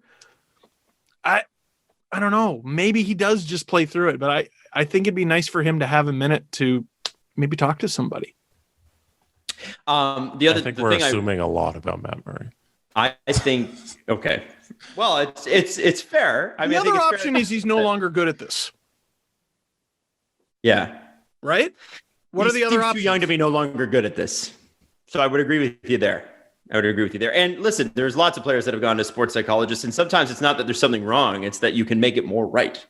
You can tweak things, or maybe it's a goaltending coach. I mean, look at the Islanders and their goaltending coach and how he's turned their careers around. And Robin Lehner and Semyon Varlamov and Thomas Greiss and all these guys that were sort of okay, but they weren't great, and then they turned them into beasts. Now, the reason I brought up the Ottawa Senators actually was not to bring up Matt Murray, and the reason, from what I have seen watching the Ottawa Senators, I don't understand. DJ Smith will bench a guy. He's not a fuck you guy, but he will bench a guy. The one guy he refuses simply to bench, which I'm shocked by, is Erik Gudbranson. And I wonder if it's just because we know what Erik Gudbranson is, and that's what he is. But he is extra bad. He has not helped the team, in my estimation, at all. And I'm not certain that he's an NHL player anymore. That's a guy where I think if you continue to give a player like that ice time and the amount of responsibility that Erik Gudbranson is supposed to hold, and I understand, Eric Engel said fall guy, so maybe he's the fall guy. Erik Gudbranson is not good enough to be the fall guy anymore. He is just, to me anyway, it's unfathomable some of the plays that he makes, if he makes them at all. And I'm not certain why he was even brought in, to be honest, other than to fill a spot as guy. It just does not make a whole lot of sense to me. It's like teams that signed Jack Johnson, same thing. I don't get it. It's these guys that were drafted high, either the game has passed them by, their skills are no longer relevant, or they're diminished, and they're getting by on reputation alone. The numbers for Eric Gobranson do not support the amount of ice time he gets, even in Ottawa. And I'm surprised that DJ Smith, of all the guys that he's not hard on, it's Eric Gobranson. This guy, if you're wanting your players to learn, if you're wanting your players to absorb information from a vet, is that the guy? It's a good point you're bringing up. I wonder, defenders are able to do things that other players can't, right? I think a lot of players, Adam, you can help me out with this. Like, I think a lot of players when they're younger are made defenders just because they're one of the better players on the team. Yeah, they can skate. or you can shoot and they make you a forward.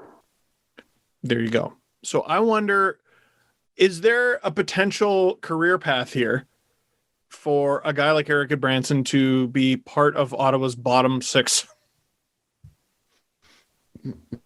Like, is he an NHL defender anymore? No. Probably not. Can he skate on an NHL team? I'm willing to bet he can. Willing to bet he can. Like, I'm surprised that doesn't happen more. Like, just guys who are, they're clearly good hockey players, but maybe not the best defenders in the world. Make him a forward. Think of all the guys you've been like, let's give him a shot on the fourth line by calling him up from the minors. Why don't you do that with defenders who are already on your team? Like what's confused me about the few times the Leafs have played 11 forward 7D is they never once were like, all right, who's the fourth line? Boyd, Spezza, and Dermott over the boards. Like, I'd be interested to see it. And if you got a guy there to speak to the officials, to be a voice on the bench, and who's to playing less than 10 minutes a night. Who's playing less than 10 minutes? Why not have him on the fourth line? I don't disagree. I'm just trying to get creative, spitball. Yeah. And I know Brannstrom's kind of fallen out of favor there, but it's sort of like he can't be worse than what Gobranson is, right? You'd have to. I mean, that's a guy that you traded for Mark. You traded Mark Stone for him. Make it work. Yeah. If DJ Smith doesn't like him, well, DJ, man, you better start taking him out for dates because you're going to have to like him. This is the Ottawa Senators market. This is not the Toronto Maple Leafs market where you can still buy your way out of certain problems. I'm shocked by that. All the reports I read on that where it's like, well, he's just maybe not a fan. You can't afford not to be a fan, DJ Smith. You cannot afford to make this player not work. Make him work. I'm looking at his AHL numbers and even actually his Swiss League numbers from this year. Mm-hmm. He had 8 points in 10 games in Switzerland, and he had 23 in 27 last year with Belleville. I would love to know how much of that was on the power play. And I think a big thing that a lot of offensive defensemen go through when they first join the league is some of them get the opportunity and a lot of them don't, though. We saw it with Tyson Barrie. Like, they forced the square peg into a round hole there by putting him on the number one power play. They did not have to do that. They did that as a favor to him, right? Because Morgan Riley is right there. With Brannstrom, Thomas Chabot's there forever and ever, amen, is he not? At best, I'm going to get second. Yeah. Yep. It's interesting. Well, anyway, it'll be very interesting to see what happens with the Senators. They do have a watchable product. They do have a team that seems to love each other. And of the Tkachuk brothers, I think Brady gets more support than I almost called him Daniel Tkachuk again. Flames in the Tkachuk name. Seriously. Brady gets a lot more support, I would think. It'd be interesting to see what happens with the Flames. And by the way, Mike Stevens texted me, and I guess him and Rachel talked about this on the Staff and Graph podcast. Daryl Sutter didn't know this, but apparently was like a Corsi god before they existed. And that those early 2010s LA teams were possession all the time. Yep. And so that would really benefit the Flames and play to their strengths. So if I was wrong on Daryl Sutter, good for them, because that's the kind of hockey that I think that they're going to need to play. But what's going to help is if they start liking each other, which I'm not sure they do. Fair? The last time the NHL was on ESPN, by the way, Daryl Sutter was coach of the Calgary Flames. Really? Yeah. It was game 6, wasn't it? The last game they broadcast was the Calgary game where game 6. It would have been the conference finals where they won and they went to the finals, or they lost. I forget what game it was, but Daryl Sutter was head coach. That was a fun stat. I'm trying to remember who they beat. Oh, wow. Wow. Wow. Daryl. What? He's just very excited about it. Yeah, I'm jacked to be here. I think, who ripped off who? Did Belichick get there first, or did Sutter get there first? The answer is Paul Maurice. Paul Maurice actually talks, though. Sutter and Belichick, one-word answers. Yep. Nope. No, for sure. And answering the phone like this. All you get is nostrils and trying to press the button. Got a good look at his chin for sure. Yeah. Jesse, let's do the press conference a little early today, shall we? Sure. This episode is sponsored by Blue Chew. Say it with us. Blue Chew. Blue Chew is making waves and bringing more confidence to the bedroom by offering chewable tablets that can help get men stronger and longer-lasting erections. Blue Chew is a unique online service that delivers the same active ingredients as Viagra and Cialis, but in chewable form at a fraction of the cost. Blue Chew's tablets help men achieve harder and stronger erections to combat all forms of ED. And ED is something we need to talk about a little bit more. Blue Chew is an online prescription service, so no doctor's visits are needed, no awkward conversations, no waiting in line at the pharmacy, and it ships right to your door in a discreet package. The process is simple. You sign up at BlueChew.com, consult one of their licensed medical providers, and once you're all approved, you'll receive your prescription within days. And the best part, it is all done online. So if you could benefit from extra confidence when it's time to perform, visit BlueChew.com for more details and important safety information. And we've got a special deal just for our listeners. Try Blue Chew free when you use the promo code TWO at checkout. Just pay $5 at shipping. That's BlueChew.com, promo code 2 to receive your first month free. And we thank Blue Chew for sponsoring this latest podcast. We definitely can. We can start off with a question for you, Adam. It's a mini Adam's History Corner / if you'd like to rant on this subject. Oliver Deneau, I'm going to call him, said, I'd love an Adam History Corner about daylight savings time and why they should stop using it since it's this weekend. Well, go ahead, Adam. Okay, so I don't know a whole lot on the history of the subject, but my understanding was it was instituted in World War II to save power somehow. And I don't know how that worked, but it was like to save coal because there was a lot of like coal-powered stuff back then. And anyway, it was basically so that people during daylight hours would be at work, and you shift it 1 hour or the other because work started at 8 or whatever, and you wanted it to be bright then so that you weren't using coal to power electricity when you didn't need to, and you could send it overseas to fight Germany or whatever it was. I believe that was the thing, and then it kind of just stuck. But the thing that, and I think there's a bipartisan motion right now in the House in the United States that's asking to get rid of it. And Ontario has already voted to get rid of it, but we have to wait for Quebec and New York State because we are on the same power grid as they are. And so until they switch, we can't switch. As soon as they switch, then we'd be okay. And the great thing about the American bill is it's a national bill, which means that it would be instituted across the country.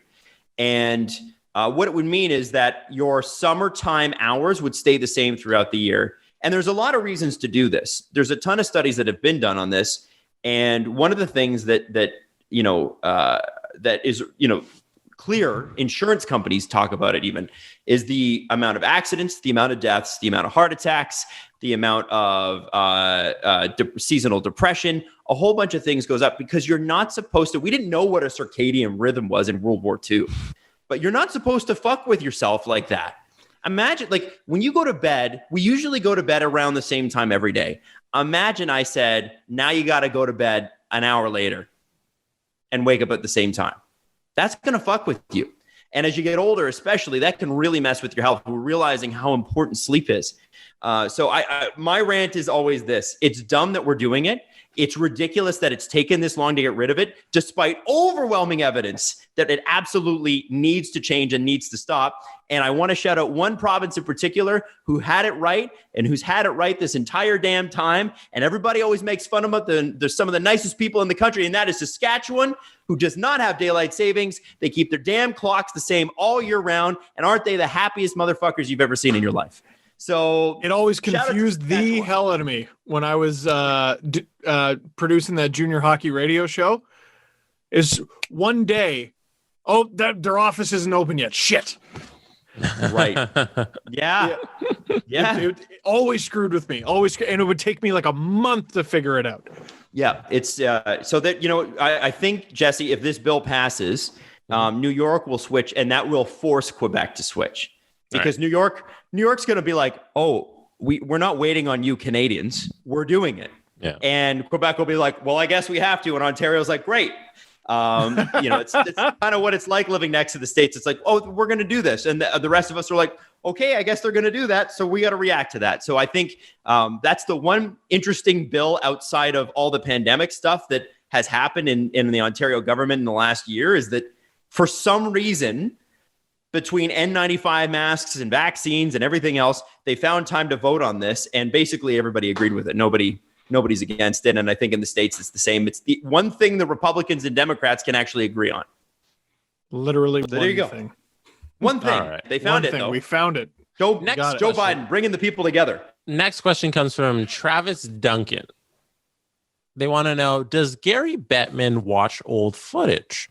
And Travis quote tweeted Greg Wyshynski, who quotes Gary Bettman as saying, "I don't believe there's tanking in the NHL," which is the quote from Bettman's media conference today that seems to be making the biggest rounds on Twitter. Bettman said today, "I don't believe there's tanking in the NHL." Can you guys talk a little about this? I'm just going to say what I always say when Gary Bettman speaks. You do not need to listen to him. I don't know why. Okay, I want to know the people. I want to know the people who see Gary Bettman go, there's no tanking in hockey. And they go, oh, okay, there's no tanking in hockey. And I want them stripped of their license because I don't feel safe being on the road with them. How dumb do you have to be to believe that? I hate when this guy talks. He's the most lawyery lawyer to ever lawyer. And there's nothing wrong with lawyers, but Jesus, turn it off once in a while. Have an honest conversation for once. There's no, your league as the Buffalo Sabres, right? Shut up. Shut up. There's no tanking. Get out of here. Then why do we change the draft rules every 2 years? There's no shut up. God, this guy makes me vomit sometimes.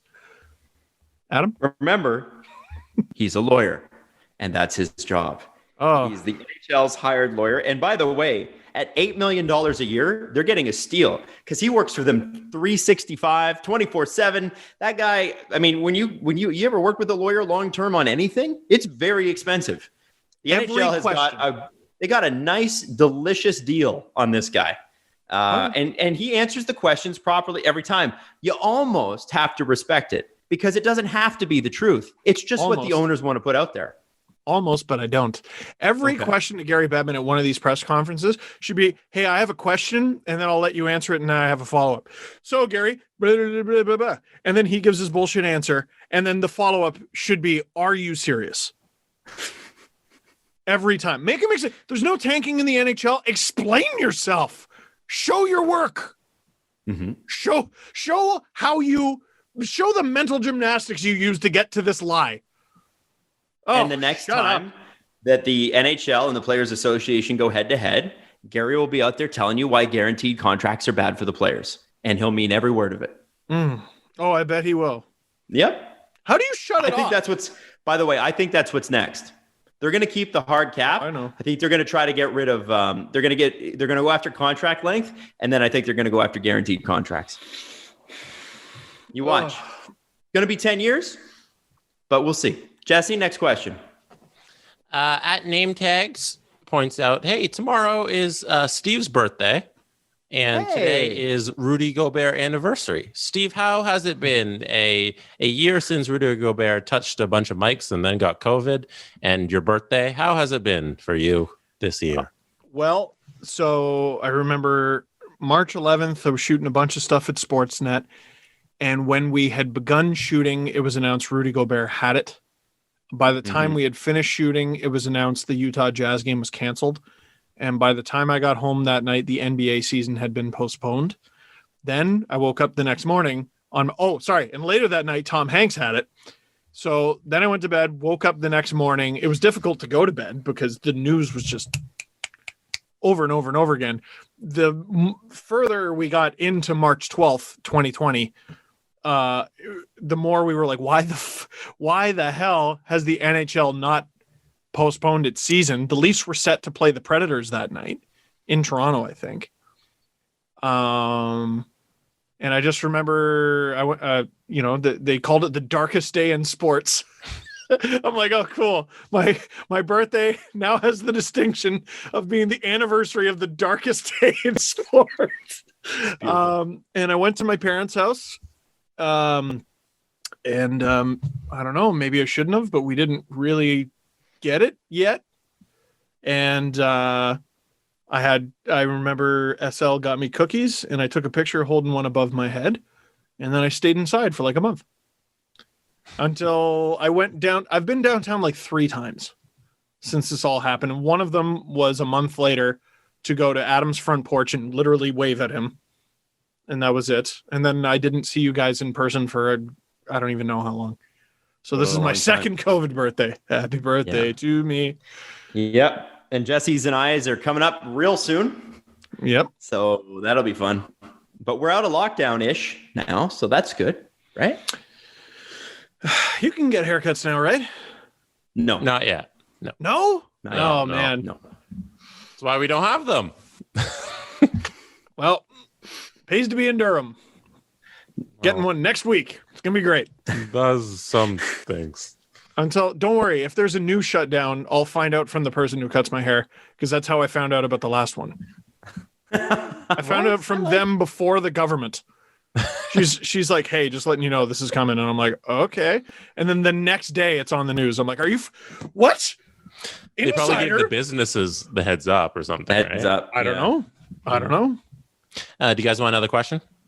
Sure. Mm-hmm. With the NBA season in full swing, baseball underway, and the NCAA tourney and the Masters right around the corner, the sports calendar is officially heating up. And that means now is the perfect time to take your sports fan couch experience to the next level by getting in on the action yourself. The Athletic has partnered with BetMGM, the king of sportsbooks, to bring you the latest odds and exclusive offers to bring you closer to the game than ever. Subscribers to The Athletic get an in-depth analysis from our newsroom, plus insights into the latest betting trends and odds from BetMGM's team of experts, getting you the context that you need before you nail that pick or parlay. Right now, BetMGM is offering Steve Dangle Podcast listeners a risk-free first bet up to $600. You just sign up at BetMGM.com and use the bonus code 2POD. TWOPOD, to take advantage of this special offer from the king of sportsbooks. This offer is for new customers. That's a risk-free bet up to $600 at BetMGM.com with the bonus code 2POD, TWOPOD. Visit BetMGM.com for terms and conditions. Cue the disclaimer. Must be 21 years of age or older to wager. Colorado, Indiana, Iowa, Michigan, New Jersey, Nevada, Pennsylvania, Tennessee, Virginia, or West Virginia only. Excludes Michigan disassociated persons. Please gamble responsibly. Gambling problem? Call 1-800-522-4700 in Colorado, Nevada, and Virginia. 1-800-270-7117 for confidential help in Michigan. 1-800-GAMBLER in New Jersey, Pennsylvania, and West Virginia. And 1-800-BETS-OFF in Iowa. In Tennessee, call or text the red line at 800-889-9789. If you or someone you know has a gambling problem and wants help, call 1-800-9-WITH-IT in Indiana. Promotional offer not available in Nevada. This comes from Bootmaster Ben Webb. Let's talk about breakfast, he writes on Twitter. Oh, now finally a subject I can talk about. What's your breakfast hierarchy between French toast, waffles, pancakes, and omelets? Ooh. French toast, pancakes, omelets, and what did I miss? Waffles? Waffles. Yeah. French toast, waffles, pancakes, and omelets. French toast, waffles, pancakes, and omelets. Okay, I'm going to throw out a very unpopular opinion. Omelets on the bottom. Because I'm a very simple omelet man, but I don't know who makes these decisions, but who decided bell peppers were a staple of omelets? Who decided? Well, they're cheap, and that's why restaurants put them in. They're easy. Oh man! Listen. Without, you just put onion and cheese and like bacon or something in them. Oh, but then you got to throw in bell peppers, and then there are some restaurants where you say no bell peppers, and you can still taste it because they've been cooking bell peppers on the grill all day. That's how much I hate them. So omelet at the bottom for me. Then waffles. For some reason, I'm not as huge a fan. Mm-hmm. French toast is just a glorified dessert. It's silly. And pancakes. God, I love pancakes. They're so good. It's all really dessert, except for omelets, but the rest of them are dessert. Yeah, they are. The savory omelets in Amsterdam.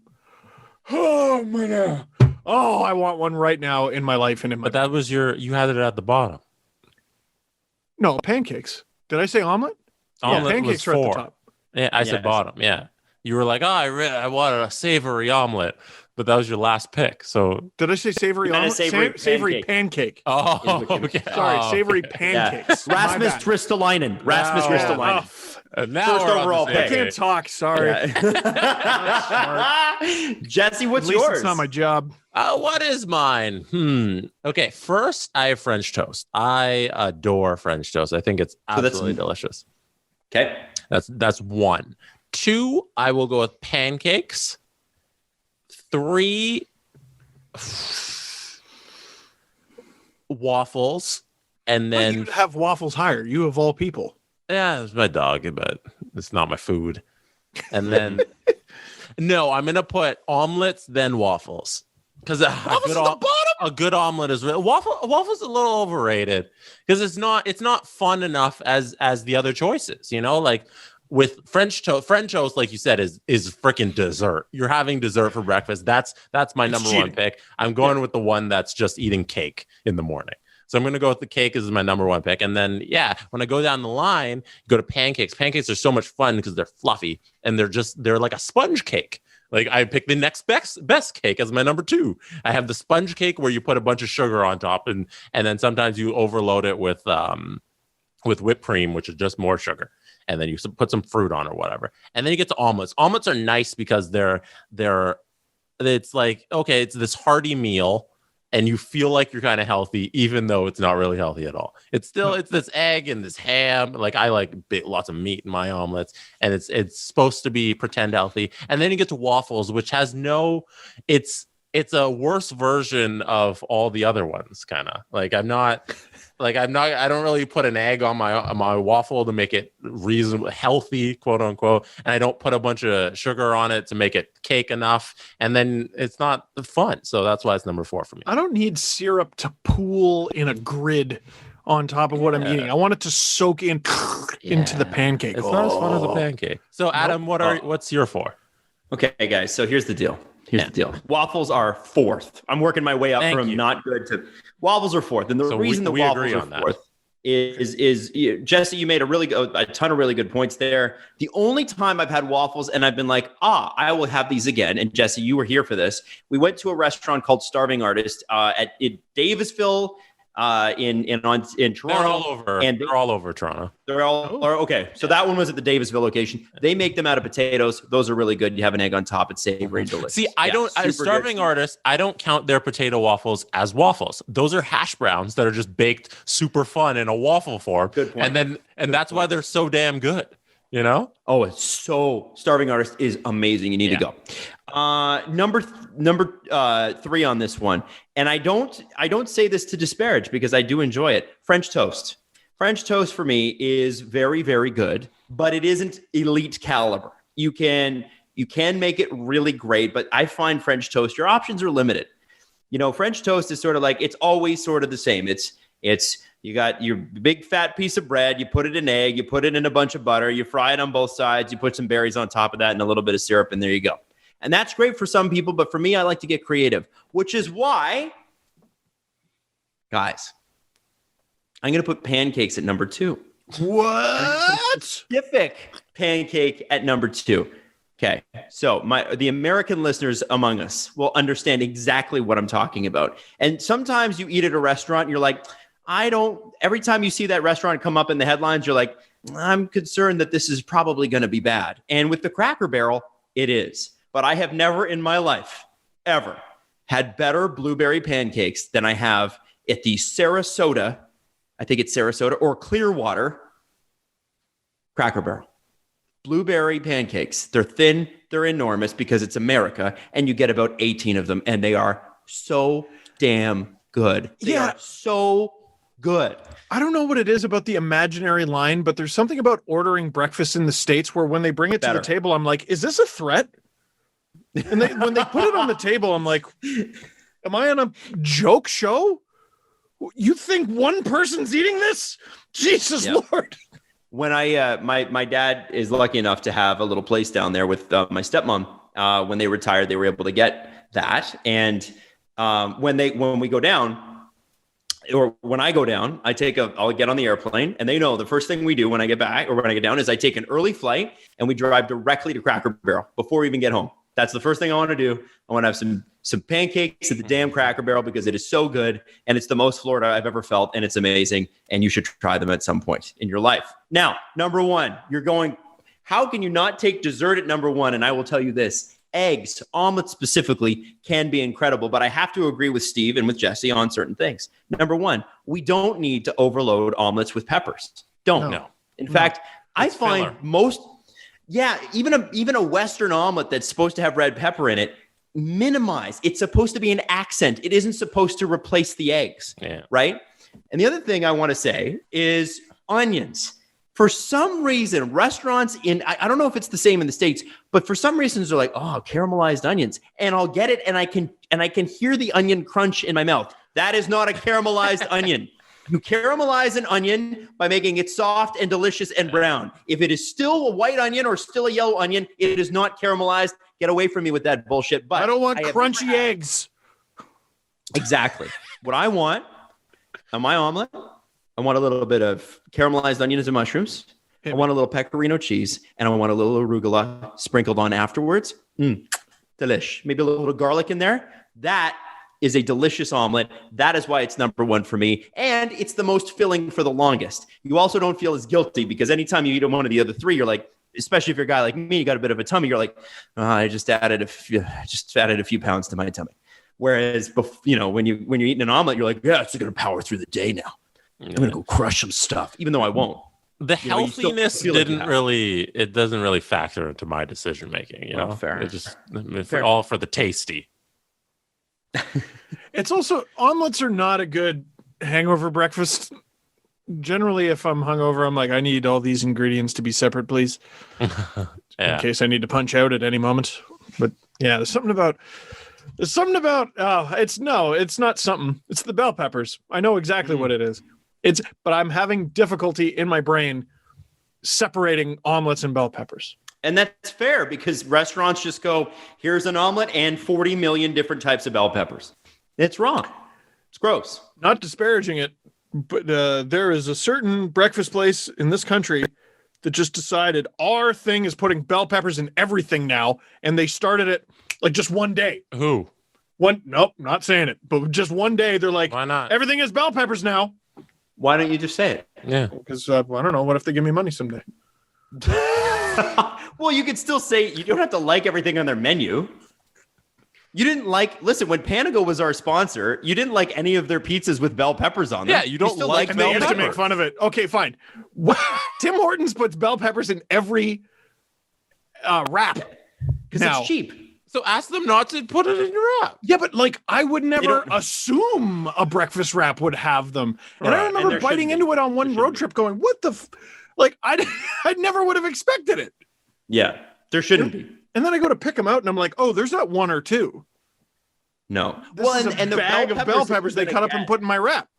The bell peppers that you're getting at Tim Hortons are not the best bell peppers that are available. Adam, Adam, all be bell honest. peppers are the worst. All but you could be like, but like there are levels of bell pepper, Steve, No. and there are ones that are water and there are ones with flavor, and the No. Tim Hortons ones are not going to have. Well, Adam, they're they not could going to be- have the flavor. This bell pepper is from Belle Pepper in France. So the only real bell peppers are from this region in France, and I would still hate them.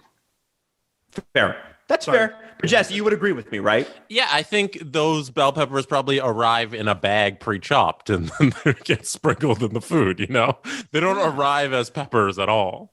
No, they're just they're there. Well, fair. So, yeah, I'm with you. I Arriving don't. as peppers. Here's another thing that's super weird about. So you guys, are you big fans of pre-wrap sandwiches? If you have to, like, if you're downtown, you're like, I got to eat something. You go to like a Tim Hortons or a Starbucks or whatever. It's all wrapped in plastic, and you grab it and you go whatever. What I cannot stand about pre-wrap sandwiches is why they put lettuce on them. Because by the time the lettuce makes it to you, it's that sloppy, droopy, almost disintegrating shit that soaks its way into the cheese and the bread as though it's a part of the mayo, but it's not a part of the mayo. It's just old, shitty iceberg lettuce that's gross. Mayo Why do is they your own bother? problem. Just get rid of the why are we putting fresh lettuce on a sandwich that won't be eaten for 4 days? I'm fine with knowing the sandwich is 4 days old, but stop making me peel the lettuce off. I'm 32 years old. I don't want to be that guy in public peeling lettuce off his sandwich, and people are looking at him like, what the hell's wrong with that guy? Does he not eat vegetables? What the hell? And I know people judge you. They judge you when you pull lettuce off the sandwich, but I will not eat pre-wrapped lettuce sandwich. Gross. I'm not Stop a it. pre-wrap Stop sandwich it. guy, but Well, sometimes Adam's got a very okay. passionate I am. opinion about the subject. It's been bugging me for years. And then I got another one. Here's Steve, you'll love this. I bought a sandwich the other day because we had a Pre-wrapped? meeting like pre-wrapped 15 minutes after our show ended. We had a meeting. So I'm like, I got to go get something. So I go up to our cafeteria at Bell Media and they have a Pre-wrap it turkey for me. sandwich. I'm like, oh, turkey sandwich. And I look in the wrapping thing. I'm like, doesn't look like there's any lettuce on it. Yes. So I buy it. And what do I find? lettuce. A red pepper that's this big. Like a slice of red pepper. Like a whole like a whole quarter of it. Ah, I was like, why? I don't mind red peppers. They're okay, but I did don't you take want it out? Yes, but the whole sandwich tasted like it. It's like, ugh. The most I want a accurate red pepper turkey sandwich. The most accurate bit Family Guy ever had is you order a pizza and someone ordered a salad to go with their pizza.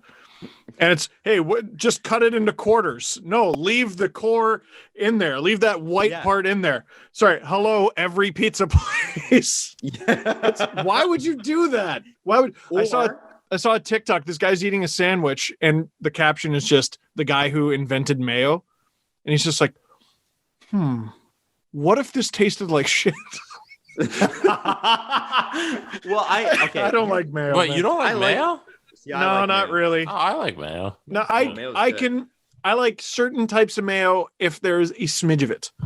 I don't like dripping with mayo. Drown me in mayo. Get out of here. Steve, One thing I do want to say on that subject, Steve, What? is we were talking about the cores, leaving the cores in. Do you guys ever if you're ever feeling like you go to Subway or whatever submarine shop is near you, and you're like, okay, I'm gonna get one, but I'm gonna get veggies on my sandwich, and then you look at their tomatoes and the big fat fucking core is in it. Oh, I Why know. do they not core a tomato? Just take that out.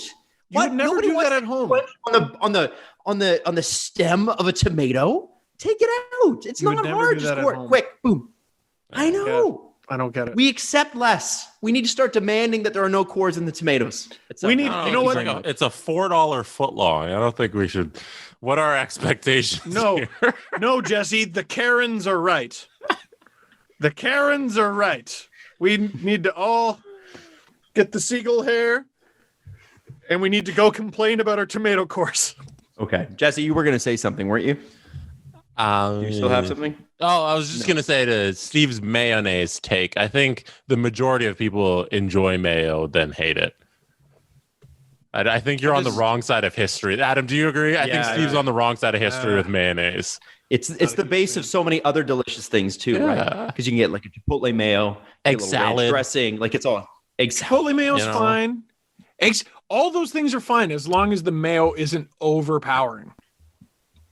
Too many people are just like, I don't want.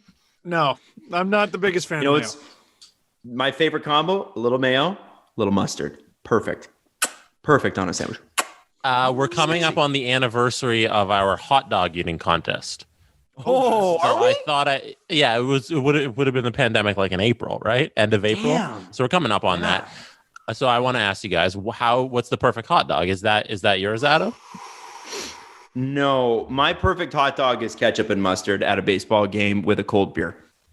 That's the only time I'll eat them. I'll if it's a Jays game or another game, I will eat I won't even buy a hot dog, but I will eat one at the game because the 1 or 2 Blue Jays games I used to get to per year when we were allowed to go to those, that's what I would do. And you don't want a strong high end beer with a hot dog. You need a Bud Light.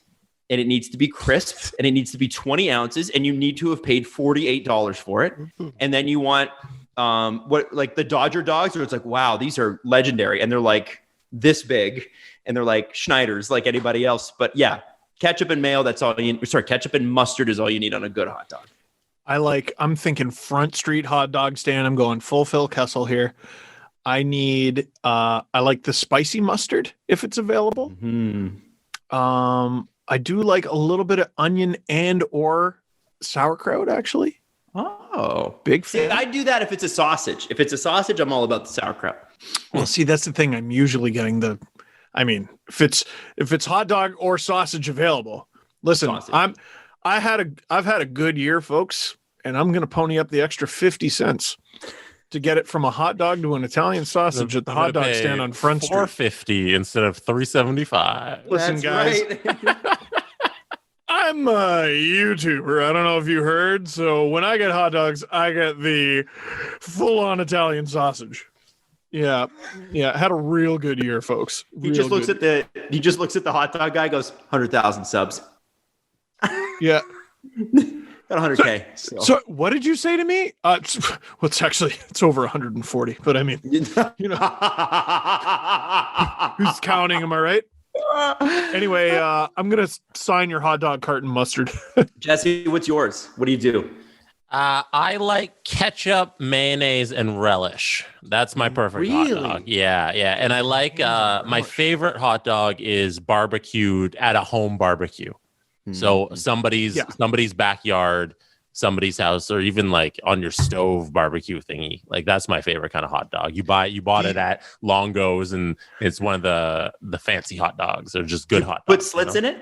You gotta pretend you're professional. Like that's the whole half of grilling is pretending you know how to cook, Mm-hmm. It's like, okay, This is just gonna char under some fire, but like I'm a griller. I know what I'm doing. So yeah, you do the little slits and you grill it up and you make it look nice. You know what I'm looking forward to when all this bullshit is over?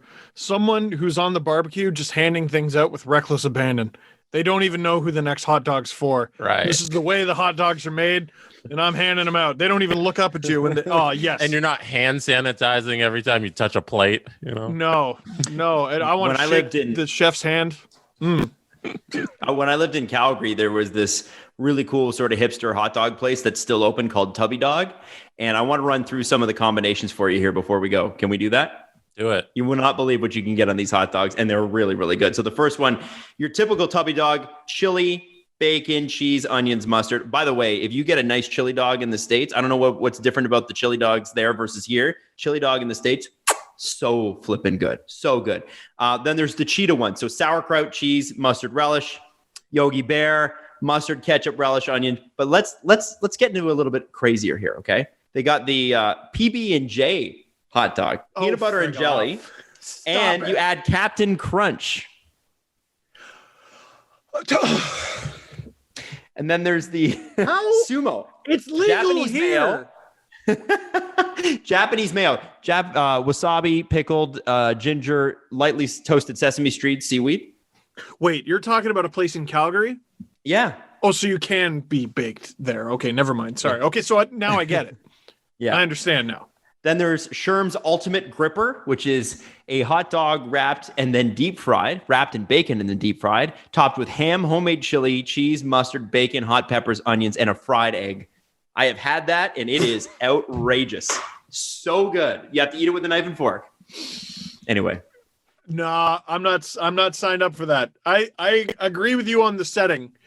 It needs to be in my hands. I'm not having hot dog with a knife and fork. Who do you think I am? Get out of here. If I can't have it in my hands, it's got too much shit in it. Fair enough. All right. Well, we'll wrap it there. Thank you so much for listening, as always. Can I say one thing to everybody who made it to the very, very end of the podcast? You get something very special. Tomorrow on Instagram at during the day at some point, a post is going to go up at Steve Dangle Podcast on Instagram, and it's going to be for a bomber jacket that if you tag your friend in the you'll make a comment. What should they comment? Let's make it fun. You have to comment something from this podcast. You guys decide right now what you think they should have to comment, and then once you comment that and you follow the account at Steve Dangle Podcast, you qualify for the draw for the Dangle Navy champion bomber jacket. Go ahead, Adam. Rasmus Ristolainen, first overall pick. I think should be. So, all right, perfect. The whole thing. You have to say the whole thing. I love it. So you have to spell it Rasmus Ristolainen correctly. You have to write Rasmus Ristolainen, first overall pick. The one, so it has to be one and then ST. If you write first the full word, that doesn't count. You failed the test. So you got to write that out. And once you write that in the comments under the post of the bomber jacket, then you qualify to win the jacket. And then I'll end the contest on I'll put a time. It'll be in the description. It'll end sometime on Saturday. That's your last opportunity to enter. And then we'll do a draw of everybody who wrote the correct code that you just heard. Love it. And Love it. The So excited. bomber jacket. By the way, please send in when your SDPN stuff does arrive. Please send in pictures. We want to see. It's looking good. I want it. I want mine. Where's mine? I have it for you. Jesse has it. Bring it. Adam, you have yours. Where is it? I do. I mean, it's somewhere. It's in the boxes, man. I'm still trying to unpack. Okay. I'm trying to find my exposed brick wall, Phil, too. What, Jesse or Steve? What is it? What are you looking at? Piece of crap. So. Oh, that's okay. You have to know where. Anyway, hey, listen, we're out.